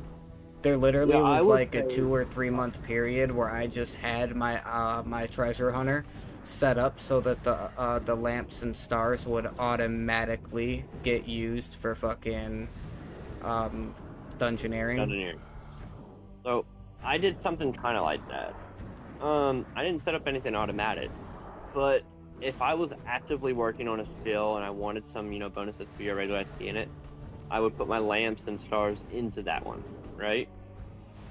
But if I ever, which is quite often, had a moment where like, oh, well, I don't really need anything in a skill right now, I'd throw it in Dungeoneering, right? Right. So when Double XP started, and I went and started doing some Dungeoneering floors with Peter, and then I ended up using some of my Dungeoneering combat dummies as well. At that point, though, I had 2 million bonus XP in Dungeoneering, and now I'm down to 930,000. But and that session of doing Dungeoneering with him was hands down the longest session of Dungeoneering I'd ever done, because, like I said, I had only unlocked up to floor 9. Oh wow. And that was not in one session. Right. Yeah, I was pretty much the same way. I think I was like floor 5 or 6 or some shit like that. The elite dungeons is honestly where most of my actual Dungeoneering XP, like actually using it, not from lamps and anything, came from. Me too. The only Dungeoneering I've really ever actually done was finding the pieces that I needed to be able to do the sagas for the Necro quests. That's the only actually Dungeoneering I've really done. You did tell me about that you did that with Peter. Yeah. I did also, it wasn't much, maybe like 30 minutes to an hour total, but I did use the sinkhole at the beach for a little bit. Oh yeah, that's right, I did too. I forgot they had the hole at the beach. I spent the vast majority of my beach time, though, at the duck event. I went from never using Hunter, like level 1, okay, to level 70 something, just at the beach. Oh, nice. Yeah, and now I'm at level 81, but that up to 75 was just at the beach, just getting to the point where I could unlock Big Game Hunter. I did a decent amount of farming there too. Like only when I got the Palmer's the Palmer's farmer thing or whatever, the thing that made it so you could gather the coconuts and get like however much extra percentage of XP. So like the only time I really ever did that was when I was able to do it without getting my temperature increased and get that extra XP. But yeah, a lot of my time was just the Dungeoneering hole. And I did do a little bit of like the combat stretching stuff or whatever, just to get my strength up to level 90. Yeah, well, I was already like 88 strength or something like that, so I just did it for a little bit just to get myself to 90 so it was even with my attack. Well, you remember I told you, melee is my favorite combat style in the game, right? Yeah. But because I'm not really good at combat, it makes it to where, since I revolutioned the whole thing, it makes it to where melee wasn't really able to help me on the higher tier bosses and stuff like that. So that's why I started raising up magic. But so my melee got to 99 almost entirely just from Nice. Just doing melee combat. Did you ever get the pacified Saradomin Godsword? No, I don't have any God Swords, anything. Okay, so if you get the Saradomin Godsword and you get it pacified, it pretty much is a vampirism aura, but it's a sword. But it stacks with the vampirism aura. Like, you could get, if you got like a masterwork level like melee gear, and you pacify the Saradomin Godsword, you could go into the abyss and survive forever. Especially considering that after Invention came out, you can actually throw an augmentation on that Saradomin God Sword so that it doesn't decay and need to be recharged at all. That's what I did to get up to 99 defense. 99 defense was my first 99 combat skill, because it doesn't matter if you use melee, range, magic, or necro, you have to have high defense to be able to wear the gear that you unlock. So I just got my defense to 99 before anything else. But yeah, that Saradomin God Sword, once you get it pacified, that is a huge game changer. Well, see, in all of my kills at the God Wars dungeon, right? Yeah. I have multiple pieces of God Sword Shard 2, like one piece of God Sword Shard 3, and I still have yet to get a God Sword Shard 1 drop. Well, you said that you like to do melee. Oh, actually, I don't think I can. Shit. It's fine, you ain't gotta worry about it. Well, I was just thinking, because, like, I don't do melee. Like, I actually stopped doing melee before I even started doing necro. I stopped doing melee to switch to ranged because it's just more efficient for PvM. Yeah, well, I mean, shit. I am going to keep doing the God Wars Dungeon 1 bosses because I still want to try to get, you know, more of the drops and everything, right? Right. You know, pets and all that stuff. So, eventually, through the work of that, I will eventually get enough things to make a God Sword blade. I just haven't got it yet. Right. It's just, you know, it's all the RNG. Alright, what was I about to do? Okay, yeah, I just left, just dropped off the shards at Dusset Shrine. Bought another Muspa. Yeah, I need to go to War's Retreat and top up my summoning points, and then head back to the desert. That's what it was. Don't forget to make sure that you're using your War's Retreat points to upgrade your campfire there. My campfire is up to magic, which is the highest I can do. Okay. Because I do not have 90 fire making and wood cutting yet. Yeah, me neither. But so yeah, getting that makes the older campsite. But I do have I have the hub unlocked, I have the portal unlocked, I have the ultra unlocked, I have the adrenaline crystal unlocked, and I have the campfire up to magic. Nice. That's pretty much what I got to. I just got it up to magic because I don't have high enough for elder yet. But yeah, getting the increase to that fucking health buff, like the increase to the time for it, is pretty nice. It's free extra health. Yeah. Completely free. Yep. And then, you know, the more you, I was just about to say, and then, you know, the more you upgrade it, the longer the buff lasts for. Like, it's a big deal, man. Oh, yeah, absolutely. I mean, it's incredible. Like, I mean, if you're doing anything that involves combat, it doesn't have to be bossing. If you're just doing Slayer or questing even, it's worthwhile to do it just so you have that extra health. Yeah, because you never know. Yeah.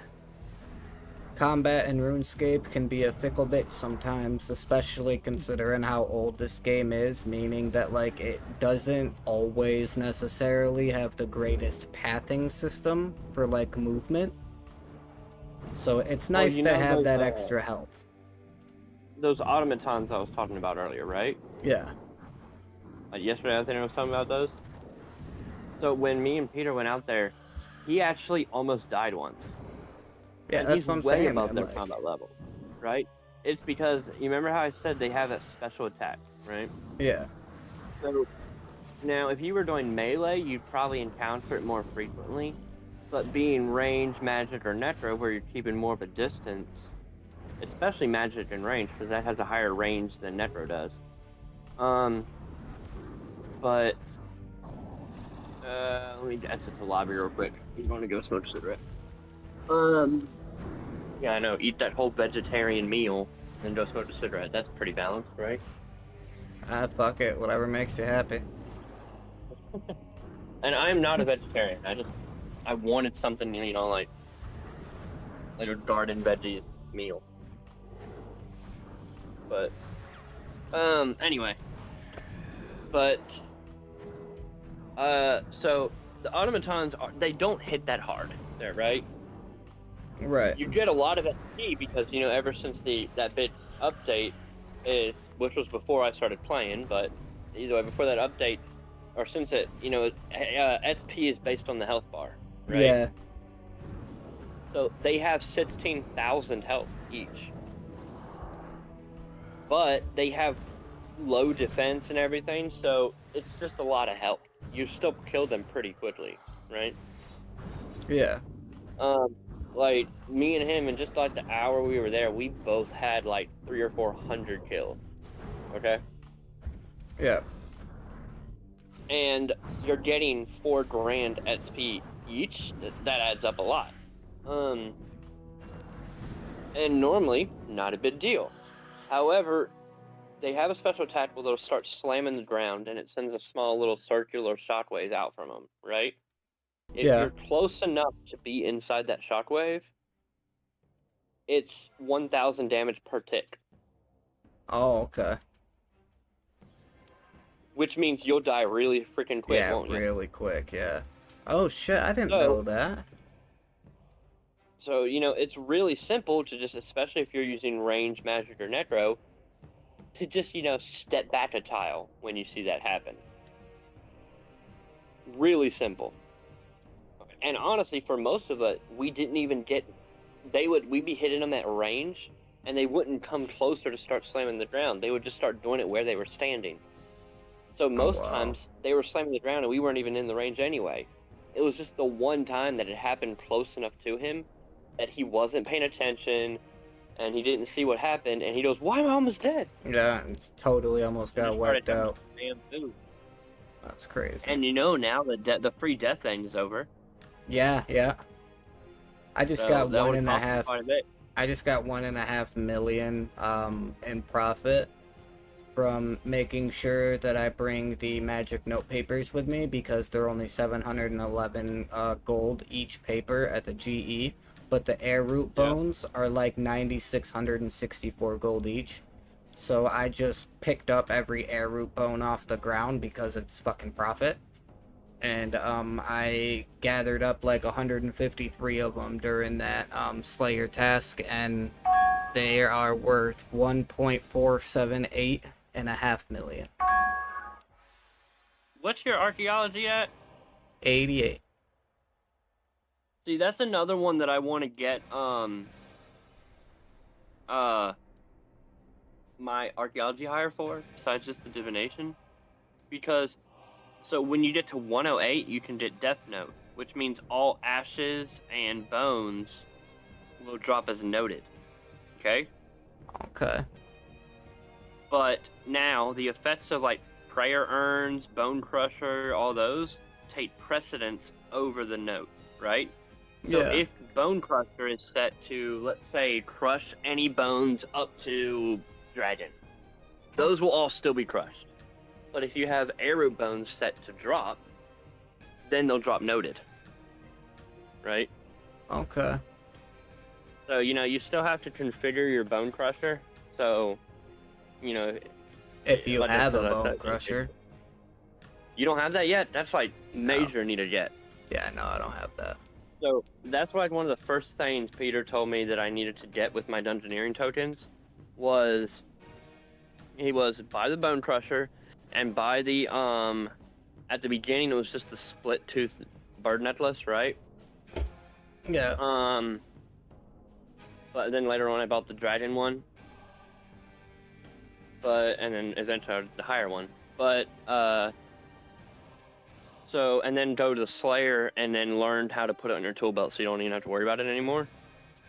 See, well... But with that, it's just every bone just automatically gets buried and you get prayer XP.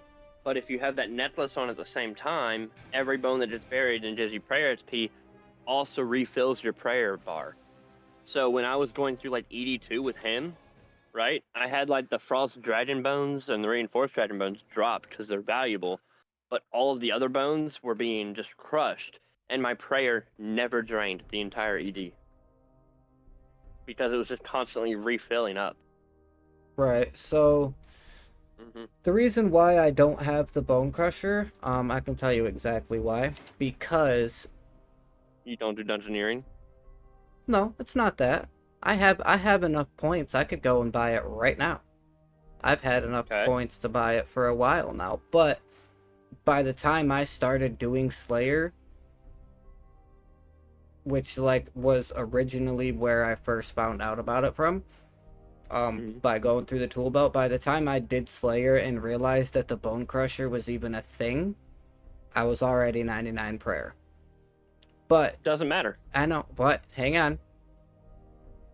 Because I didn't know about the whole like restoring prayer points thing. All I knew about it was that it would crush the bones and I would get prayer XP. Now, the reason why I haven't got it yet, because seedicide for farming, herbicide for herblore, at the time neither one of those were 99, but my prayer already was.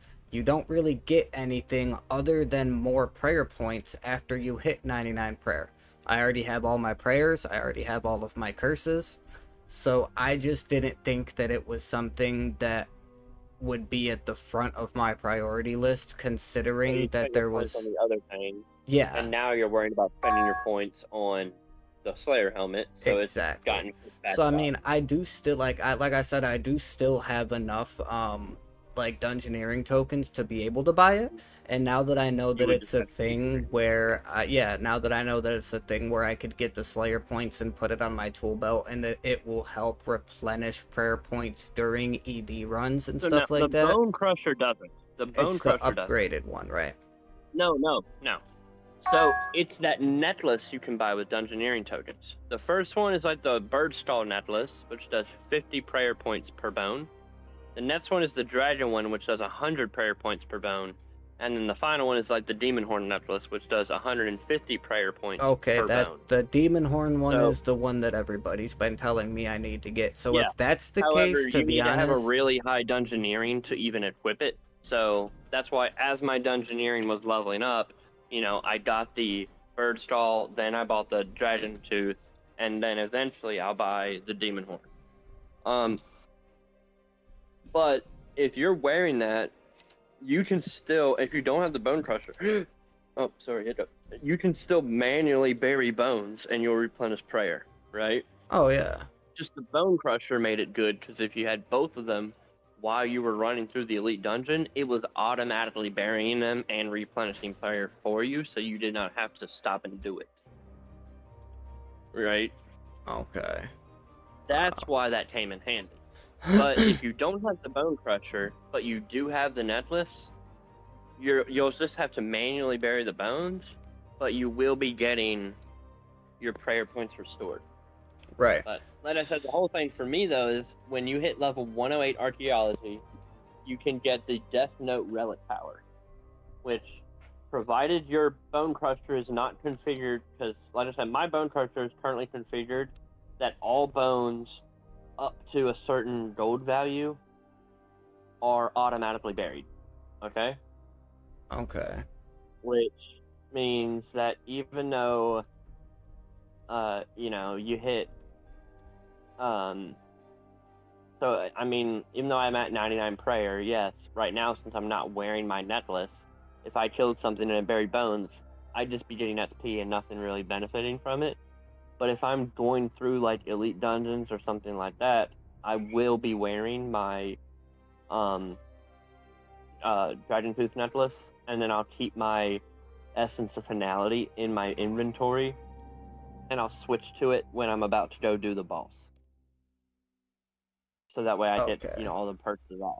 So if that's the case, like, to be honest, like, considering the fact that the Bone Crusher does bones or whatever, and, like, the necklace is the one that restores their prayer points, to be honest, not even gonna lie, I'm probably totally just not gonna get the Bone Crusher and just get the necklaces instead. I mean, that's fine. Like I said, you just have to do it manually. Yeah, which is, it's just totally fine. Honestly, now that But I'm remember, 99 prayer, like... you can't bury noted bones, right? Oh, yeah, no, of course. So that's why the Bone Crusher would work well with the Death Note thing, because since the Bone Crusher takes precedent, anything that you have set to bury would still be burying, and anything you have set to not bury, because it's, valuable enough, would be dropping noted for you, rather than dropping, based bones noted, which no one cares about based bones.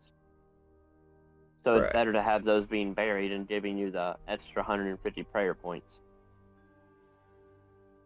Because, think about that. If you're low on prayer in, let's say, Elite ED2, right?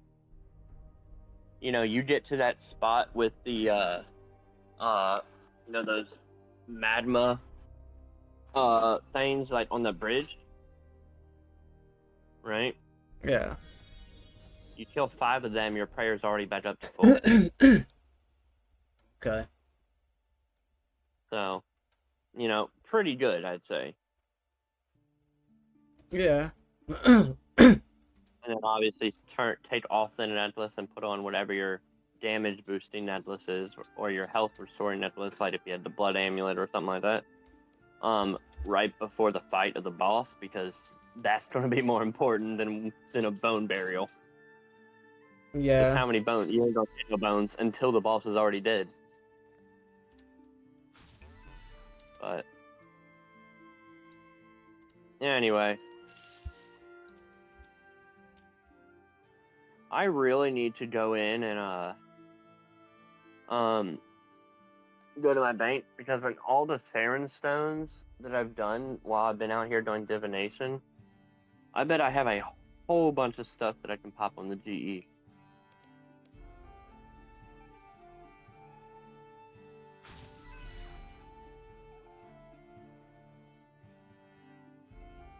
Also, here's another thing that makes it even better, okay? If you already have your player-owned port, which I have not done much on the player-owned port yet, right? Mine's Yeah, still me really low neither. level.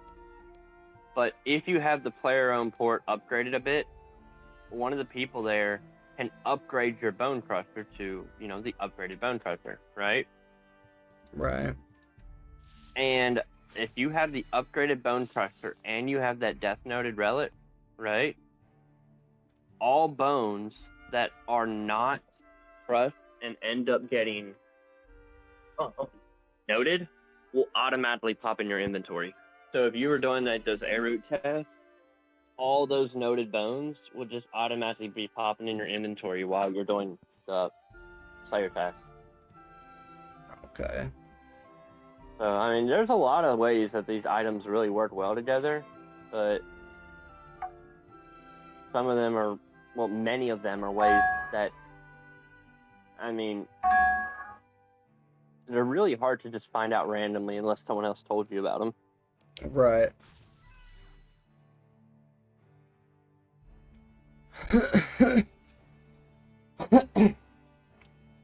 Oh, shit. God, I've been live for 4 hours already. Oh, fuck. What? I forgot I'm supposed to text my wife and check on the fucking reminder to stop at Winn-Dixie. Hey. I just hit the next level, and I'm now tier 4 in Imperial. So I'm going to switch over to, let's say, Merchant District. So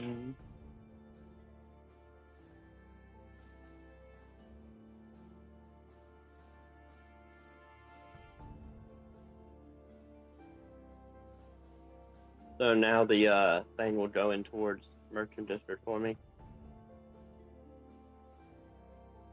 So I now have Port District and Merchant District at tier 4. Nice. And Worker District and Merchant District are both still tier 1.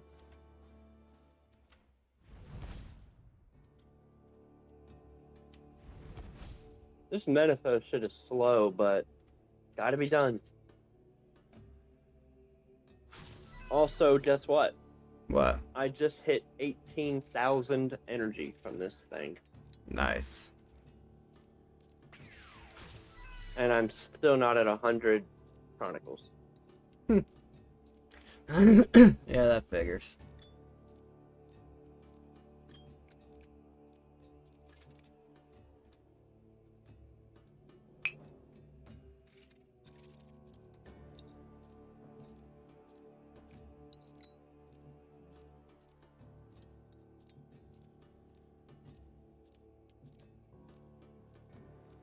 Yeah, this sucks.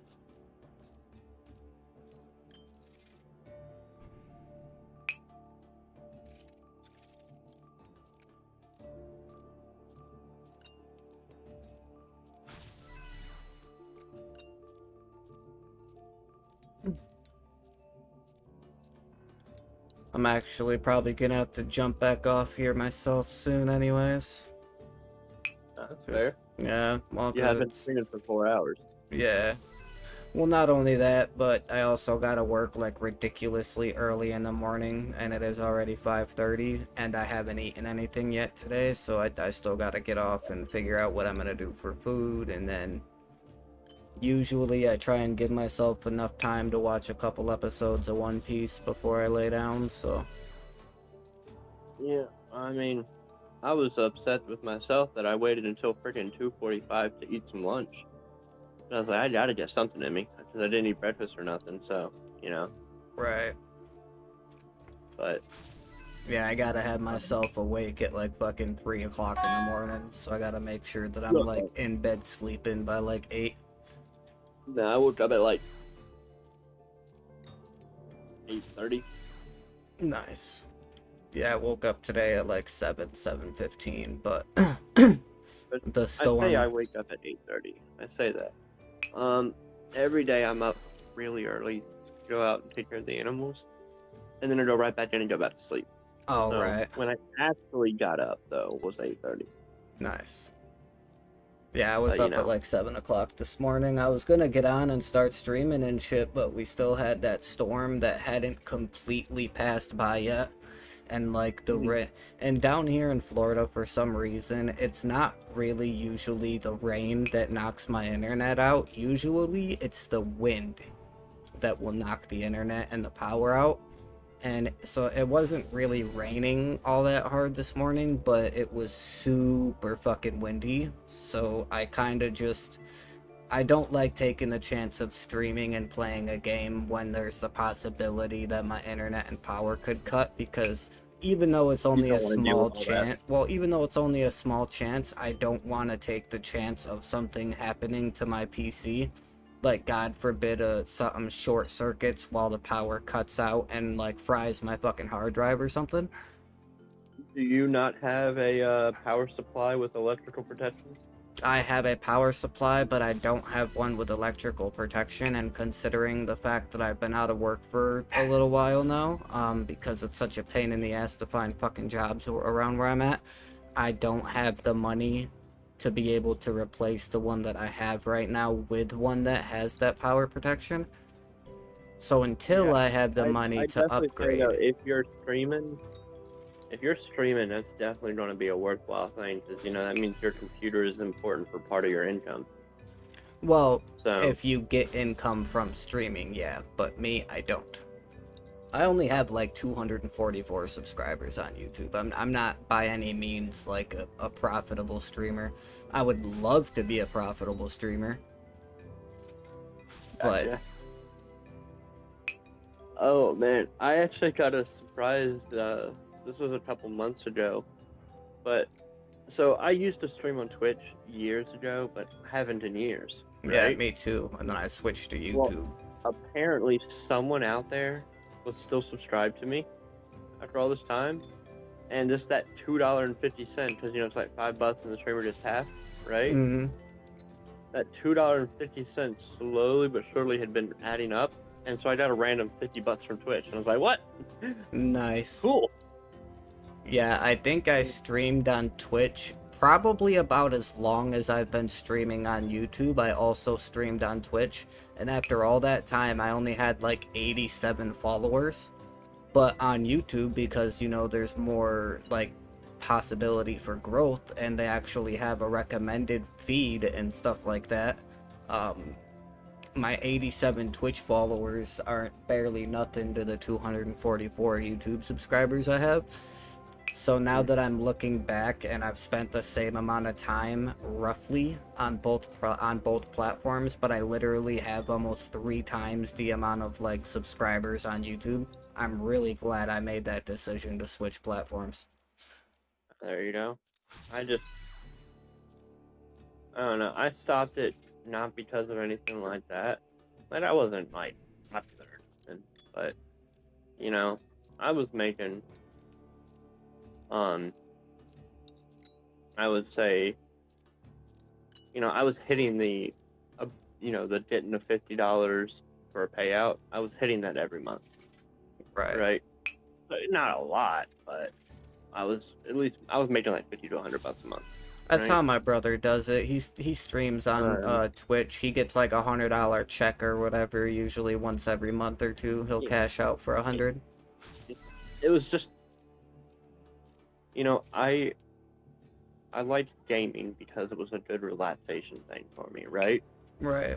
But the moment I added in streaming, it took that relaxation away and made it stressful. Makes it more like a job. I was like, I can't do it anymore. I just like, I'm sorry guys, I quit. I cannot stream anymore because I said from the people who were there at the beginning, they knew this, but I had said when I started streaming, I said, if this ever gets to a point where it's causing me stress rather than relieving stress, I'm done. Right. And it did. So I stopped. It was as simple as that for me. Yeah, I totally get that, man. Like, I just don't want to. I don't want to turn something that brings me enjoyment to something that brings me stress. Yeah, for real.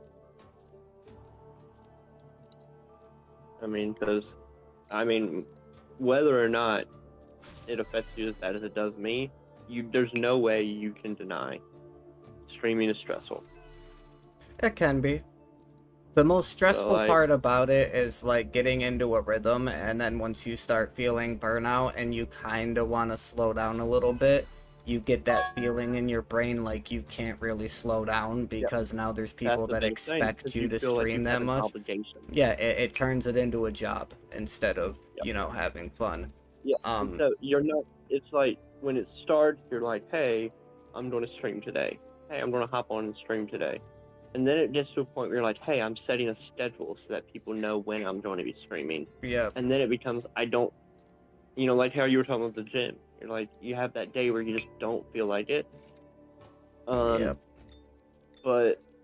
then you feel that you're screwing yourself over because you're breaking your cycle. It just became stressful. Yep, and I know I did a thing a while back where I'm not by any means a big streamer or anything, but like the people that do come and see me, come and hang out in the streams and stuff, like usually it's always the same people.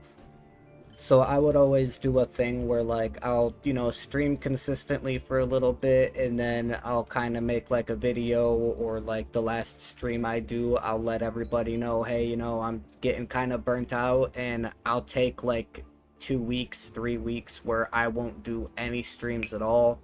I'll barely play any games at all during those 2 or 3 weeks, and I just kind of try and distance myself away from it. Like, once I feel like it's starting to get stressful, and thankfully for me, even though I got a small community, my small community does understand that, like, if you don't take those, like, mental health breaks away from streaming, it will turn into a thing where, like, not only will it kill your streaming dreams, but I know a lot of people that tried to do streaming, and it turned into a thing where, like, it ruined gaming for them. Like, they don't play games anymore because of how bad streaming got for them. One of the things for me is that one of my favorite game series of all time was always the Assassin's Creed series, right? Love those games. But because those were some of the games that got me a lot of my attention on Twitch, right? Right.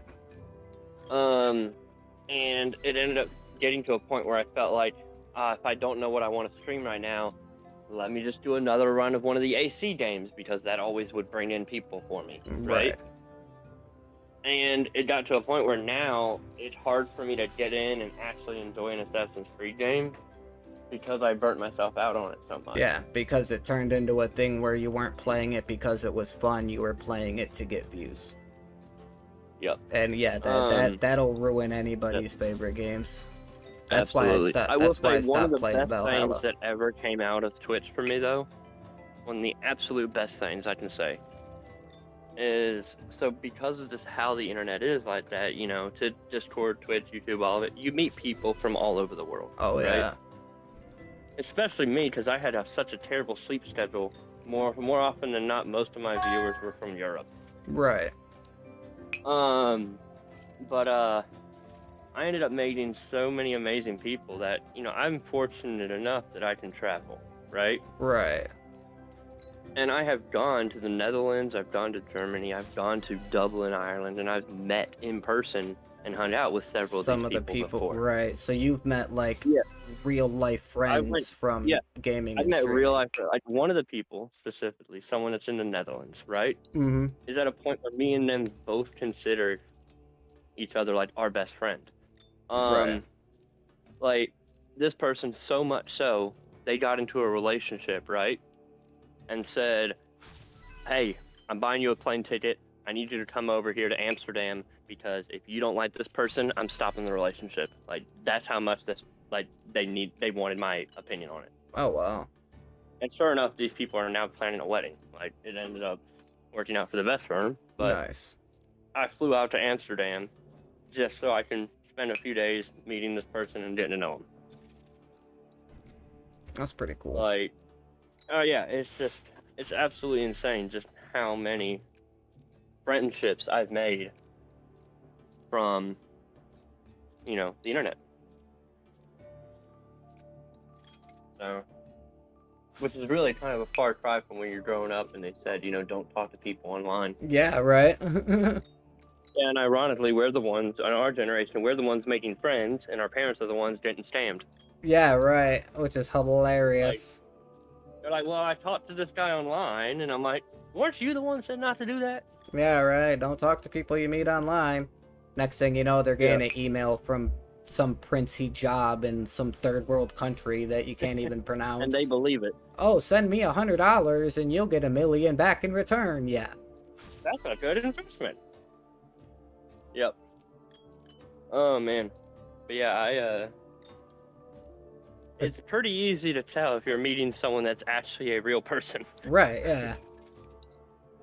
But it's crazy, man. But, alright. But yeah, you just say you need to get off here, you need to get some rest and do all your other choring and shit. Yeah, get some rest and get some food and fucking get ready for bed for my shift tomorrow. Because like I said, I haven't been able to find work or anything, so I downloaded this app called Shift Smart. And it pretty much is just an app where like it could pop up 4-hour shifts for like gas stations and shit around me, where I can just go and like stock shelves for 4 hours or go and clean for 4 hours, and I make like $60 every time I do it. Oh, there you go. Yeah, so like I gotta work tomorrow. I work like 6 a.m. to 10 a.m. and I just go and stock for, you know, 4 hours, and then 2 days later I go and from like 8 a.m. to 12 p.m. I gotta go and clean for like 4 hours, but I'm only working like 8 hours over the next 3 days, and I mean I'll be bringing home like $120, you know, for 8 hours worth of work. So it's only temporary, but at least it's somewhat decent pay until I'm able to find something more permanent. You know what I mean? Because after the hurricane down here, it's just so hard. Fortunate. You know, that's one thing I am fortunate in, is that, yeah, I mean, yeah, it's unfortunate that I'm disabled. But it's fortunate that I don't have to worry about that. It just... Yeah, because you get taken care of the rest of your life because you're like a injured vet. Yeah, that was my thing, is I actually wanted to join the military, and a lot of my childhood was actually like being trained by ex-Marines and shit like this, and that was the biggest reason why when I, like I was saying earlier, I was locked up in that home for a year and like I came out super big. The reason why I did all of that working out was because after I turned 18, I was gonna go to a recruitment office and I was gonna go be a Marine. Like, I wanted to serve my country. And then when they went to go do like the whole physical exam part of everything, we had found out that I had a defective tricuspid valve and 3 holes in my heart. So I wasn't able to do anything, and I tried getting them to give me, like, I'm like, oh, I could just do like an office job, or I could, you know, something that's not like combat, you know, where I can still make a difference. And according to them, it was a thing where they can't have somebody with those kind of problems, even if it's not an actual combat job, because God forbid our country goes to war and they start drafting people that are already enlisted in the military, and I could get called up to combat.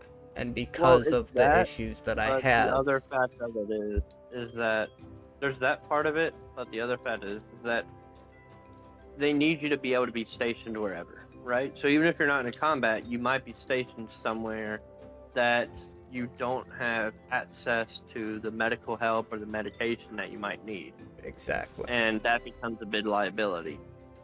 Yeah,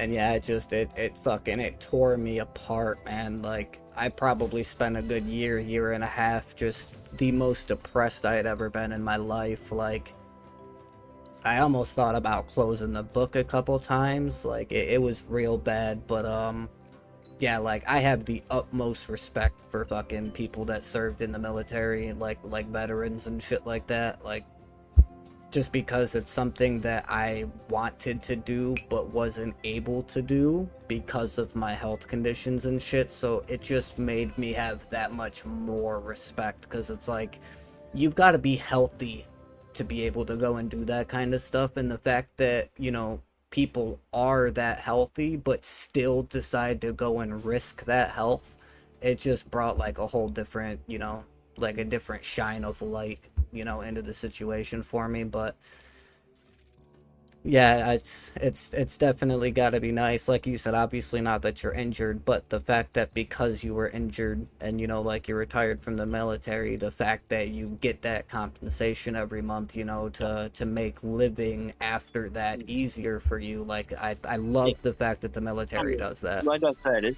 I'll never be rich, I'll never have anything like that, because, you know, it's on the money that the government says I'm worth. Yeah. Right? Yeah, it's like limited income. Yeah.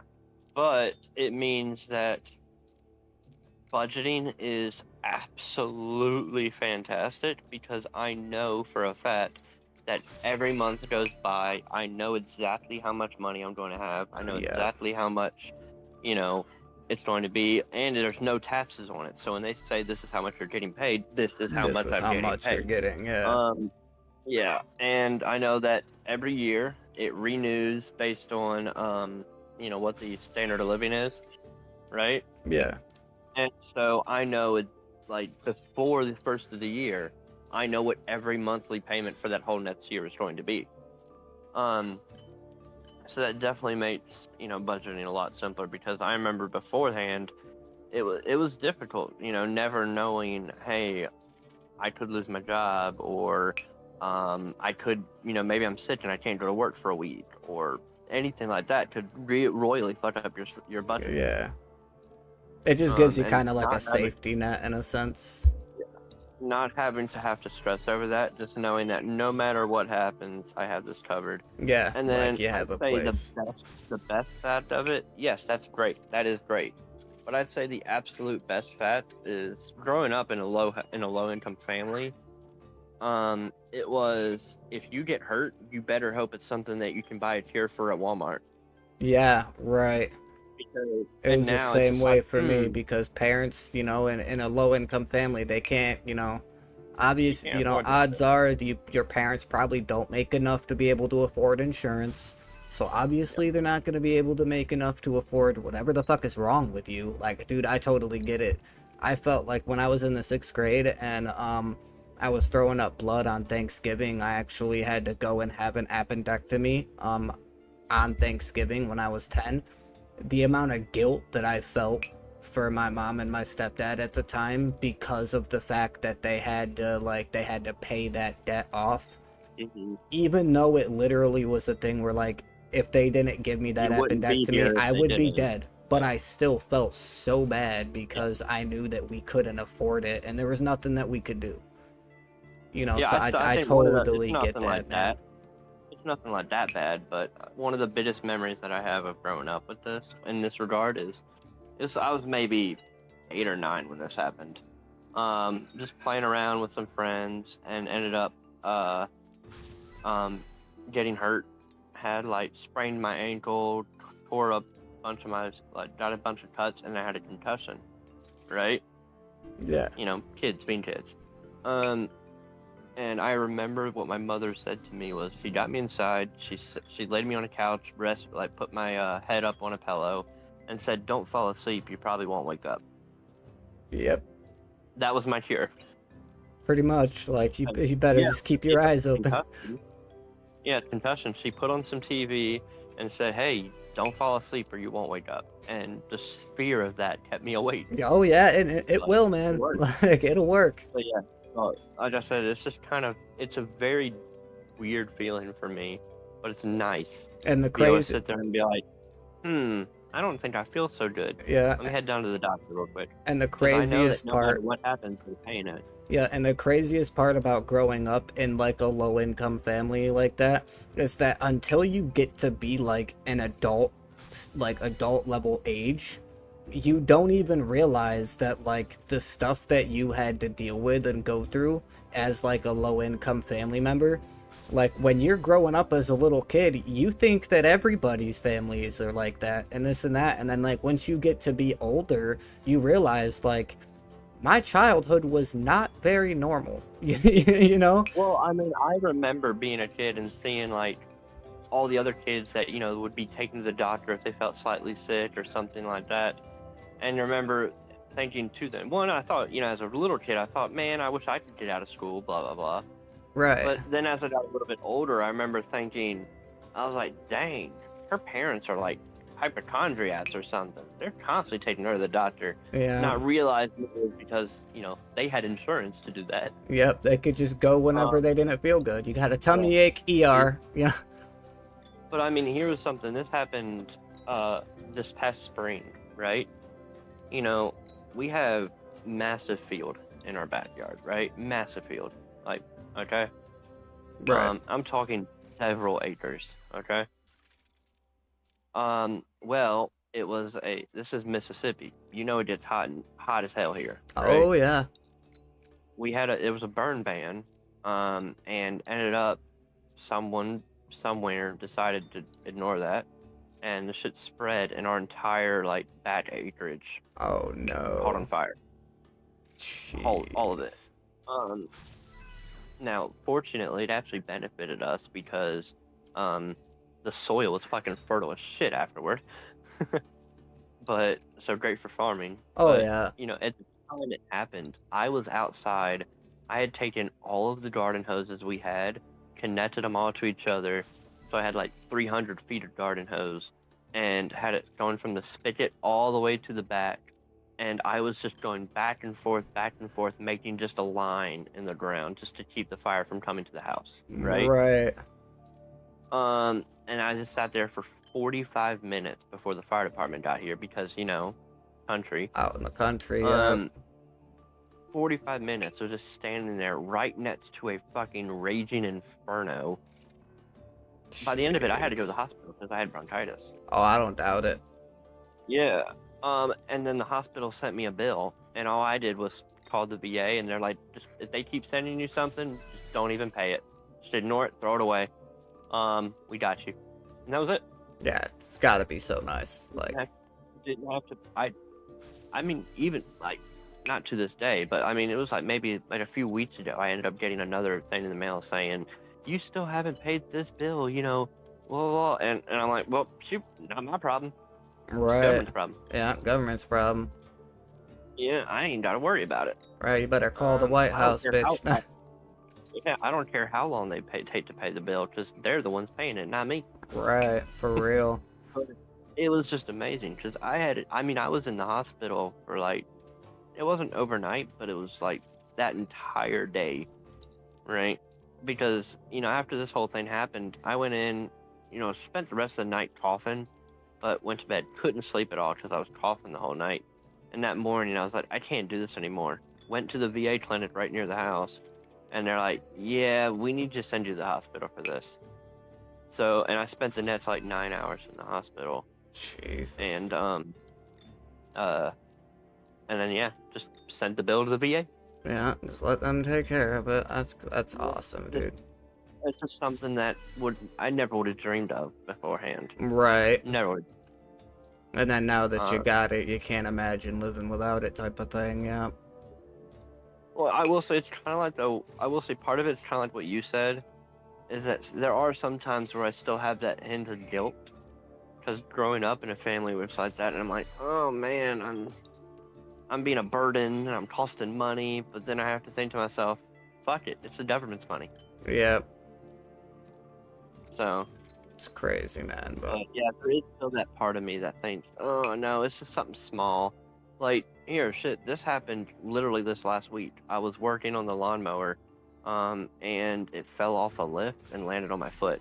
And I was pretty sure I broke my foot. Like, pretty sure. And I spoke to my family about it, and they're like, well, we can't really get you to the doctor until like Friday if you can wait that long. And so I was like, all right. So I iced it, rested it, wrapped it up with some ace bandages, and after a couple of days, I was like, it'll be fine. I think it's healing good. right. And just never even went to the doctor Yeah, for just it. never went for it. Yeah, but because I just still had that, that mindset of, if you can take care of yourself, just take care of it. Yeah, and that mindset will never go away. Oh, well. Yeah. But alrighty, well, I'm gonna go ahead and jump off here, buddy. I've been on for way longer. Oh, you're fine, man. I've been talking back. It's not like I've just been sitting here listening. But alright, yeah, I don't know. I'll probably end up getting on sometime tomorrow, probably late morning, early afternoon, just like today. Pretty much whenever I get back home from work tomorrow. But I'll shoot you a message or whatever, and we can chat if you're on, and whatnot. So I will almost assuredly be on. right, yeah, I figured you would be. Alrighty, buddy. Yeah, have a good one. Alrighty, guys. I'm gonna go ahead and shut the stream down. We have been live for about 4.5 hours. So we got through a bunch of double XP stuff today. We were able to get to 88 divination like we wanted to. We managed to chop off another almost 2 million XP from our crafting to get to 99.